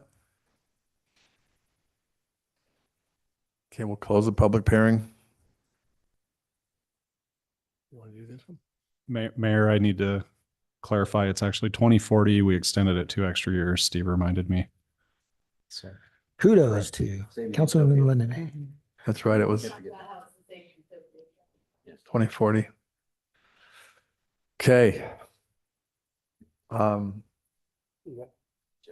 got it. Motion for the Board of Directors of the Redevelopment Agency of the City of Orem to approve and adopt the budget for fiscal year 2024-2025 and amend the fiscal year 2023-2024 budget. Second. Aye. Aye. Aye. Aye. Aye. Aye. Okay, the resolution passes. Okay, next up, item 15. So I move that we adjourn to a meeting of the Orem Special Services Lighting District. Second. Aye. Aye. Aye. Aye. Aye. Aye. I now make a motion that we approve the consent items under the Special Services Lighting District. Second. Aye. Aye. Aye. Aye. Aye. Okay, the consent items are approved. Now we'll move to 17, the scheduled items. Okay, we're back to a budget for this entity. So Brandon. So thank you, Mayor. The Special Service Lighting District of Orem is again another separate legal entity. And so our street lighting fees that are paid through your utility bill end up in this fund and are accounted for here. This year, one of the bigger items, which I failed to mention during the tentative budget, but I believe Bren mentioned to you, one of the big increases for this year is the inclusion, which you can see on this slide, of the holiday lights. So we have a more permanent funding source for that celebration. And so that was, as you can see, it's a relatively large item in relation to that entire budget. And so that element has been added in the current year. That is part of why, we talked about the rate increase in relation to being able to cover that cost. So that's one of the biggest pieces in relation to that, on top of just normal increases in relation to power and et cetera. Mayor, if I may. Yes. I really have a question for the police. These lights, I believe, I don't know if we can quantify it, but it reduces the crime in our city. Would you say that's yes without maybe exact numbers, officer? You do all your crimes in the dark? Is that what you're telling me, officer? Thank you. I just think it's natural, right? That if there's a light on, there's less crime. So I do know that I remember having a conversation when I first came to the city regarding the bonds that were outstanding in relation to those streetlights, and that was in the part of the bond, what's called a POS or an OS, an official statement. It mentions that very thing within that official statement. I remember a report from a police officer in the past who said every time they get a call from a burglar or something at night, the lights weren't on when he got there, but they're on by the time the police came because the homeowner turned on the lights, and of course that chased him away. So it might be worth a few bucks to leave some lights on. So. Well, and I think we can also say from an energy perspective, these are very energy effective lights. And prior to those lights coming in my neighborhood, we just left our outdoor lights on, which were incandescent bulbs that of course cost a lot more from an energy perspective. So we're going more green. Yeah, so on here, Councilmember Millett, I'm glad you brought that up. So that energy savings lease item that you see on the screen, so that lease, that's what that lease did, is we went to all of our streetlights in the whole city and changed them from the regular bulbs to LED bulbs. So that we're continuing to pay on that, of course, but that is what that particular line item is about. Okay, any other comments, questions? Okay, we'll open this up for a public hearing. And we'll close the public hearing. And I'll make a motion. The Board of Directors of the Special Service Lighting District of the City of Orem approve and adopt the fiscal year 2024-2025 budget. Second. Aye. Aye. Aye. aye. Aye. Aye. Aye. Okay, That resolution passes as well. I move that we adjourn to a meeting of the Orem Municipal Building Authority. Second. Aye. Aye. Aye. Aye. Aye. Aye. Aye. Okay, this is a big one. Who wants to do this final one? It's too- Jeff, you it's- want to do it, Jeff? It's too weighty for me to do it, Mayor. Let someone else, please. I motion to, I'd like to make a motion that we approve the municipal building authority consent items. Aye. Second. Oh, way to go, Jeff. aye. Aye. Aye. Aye. Aye. Aye. Aye. Tom? I'll move we adjourn all of these meetings. Second. Aye. Aye. Aye. Aye. Aye. Aye. Thank you. And we adjourn. Thank you, everyone.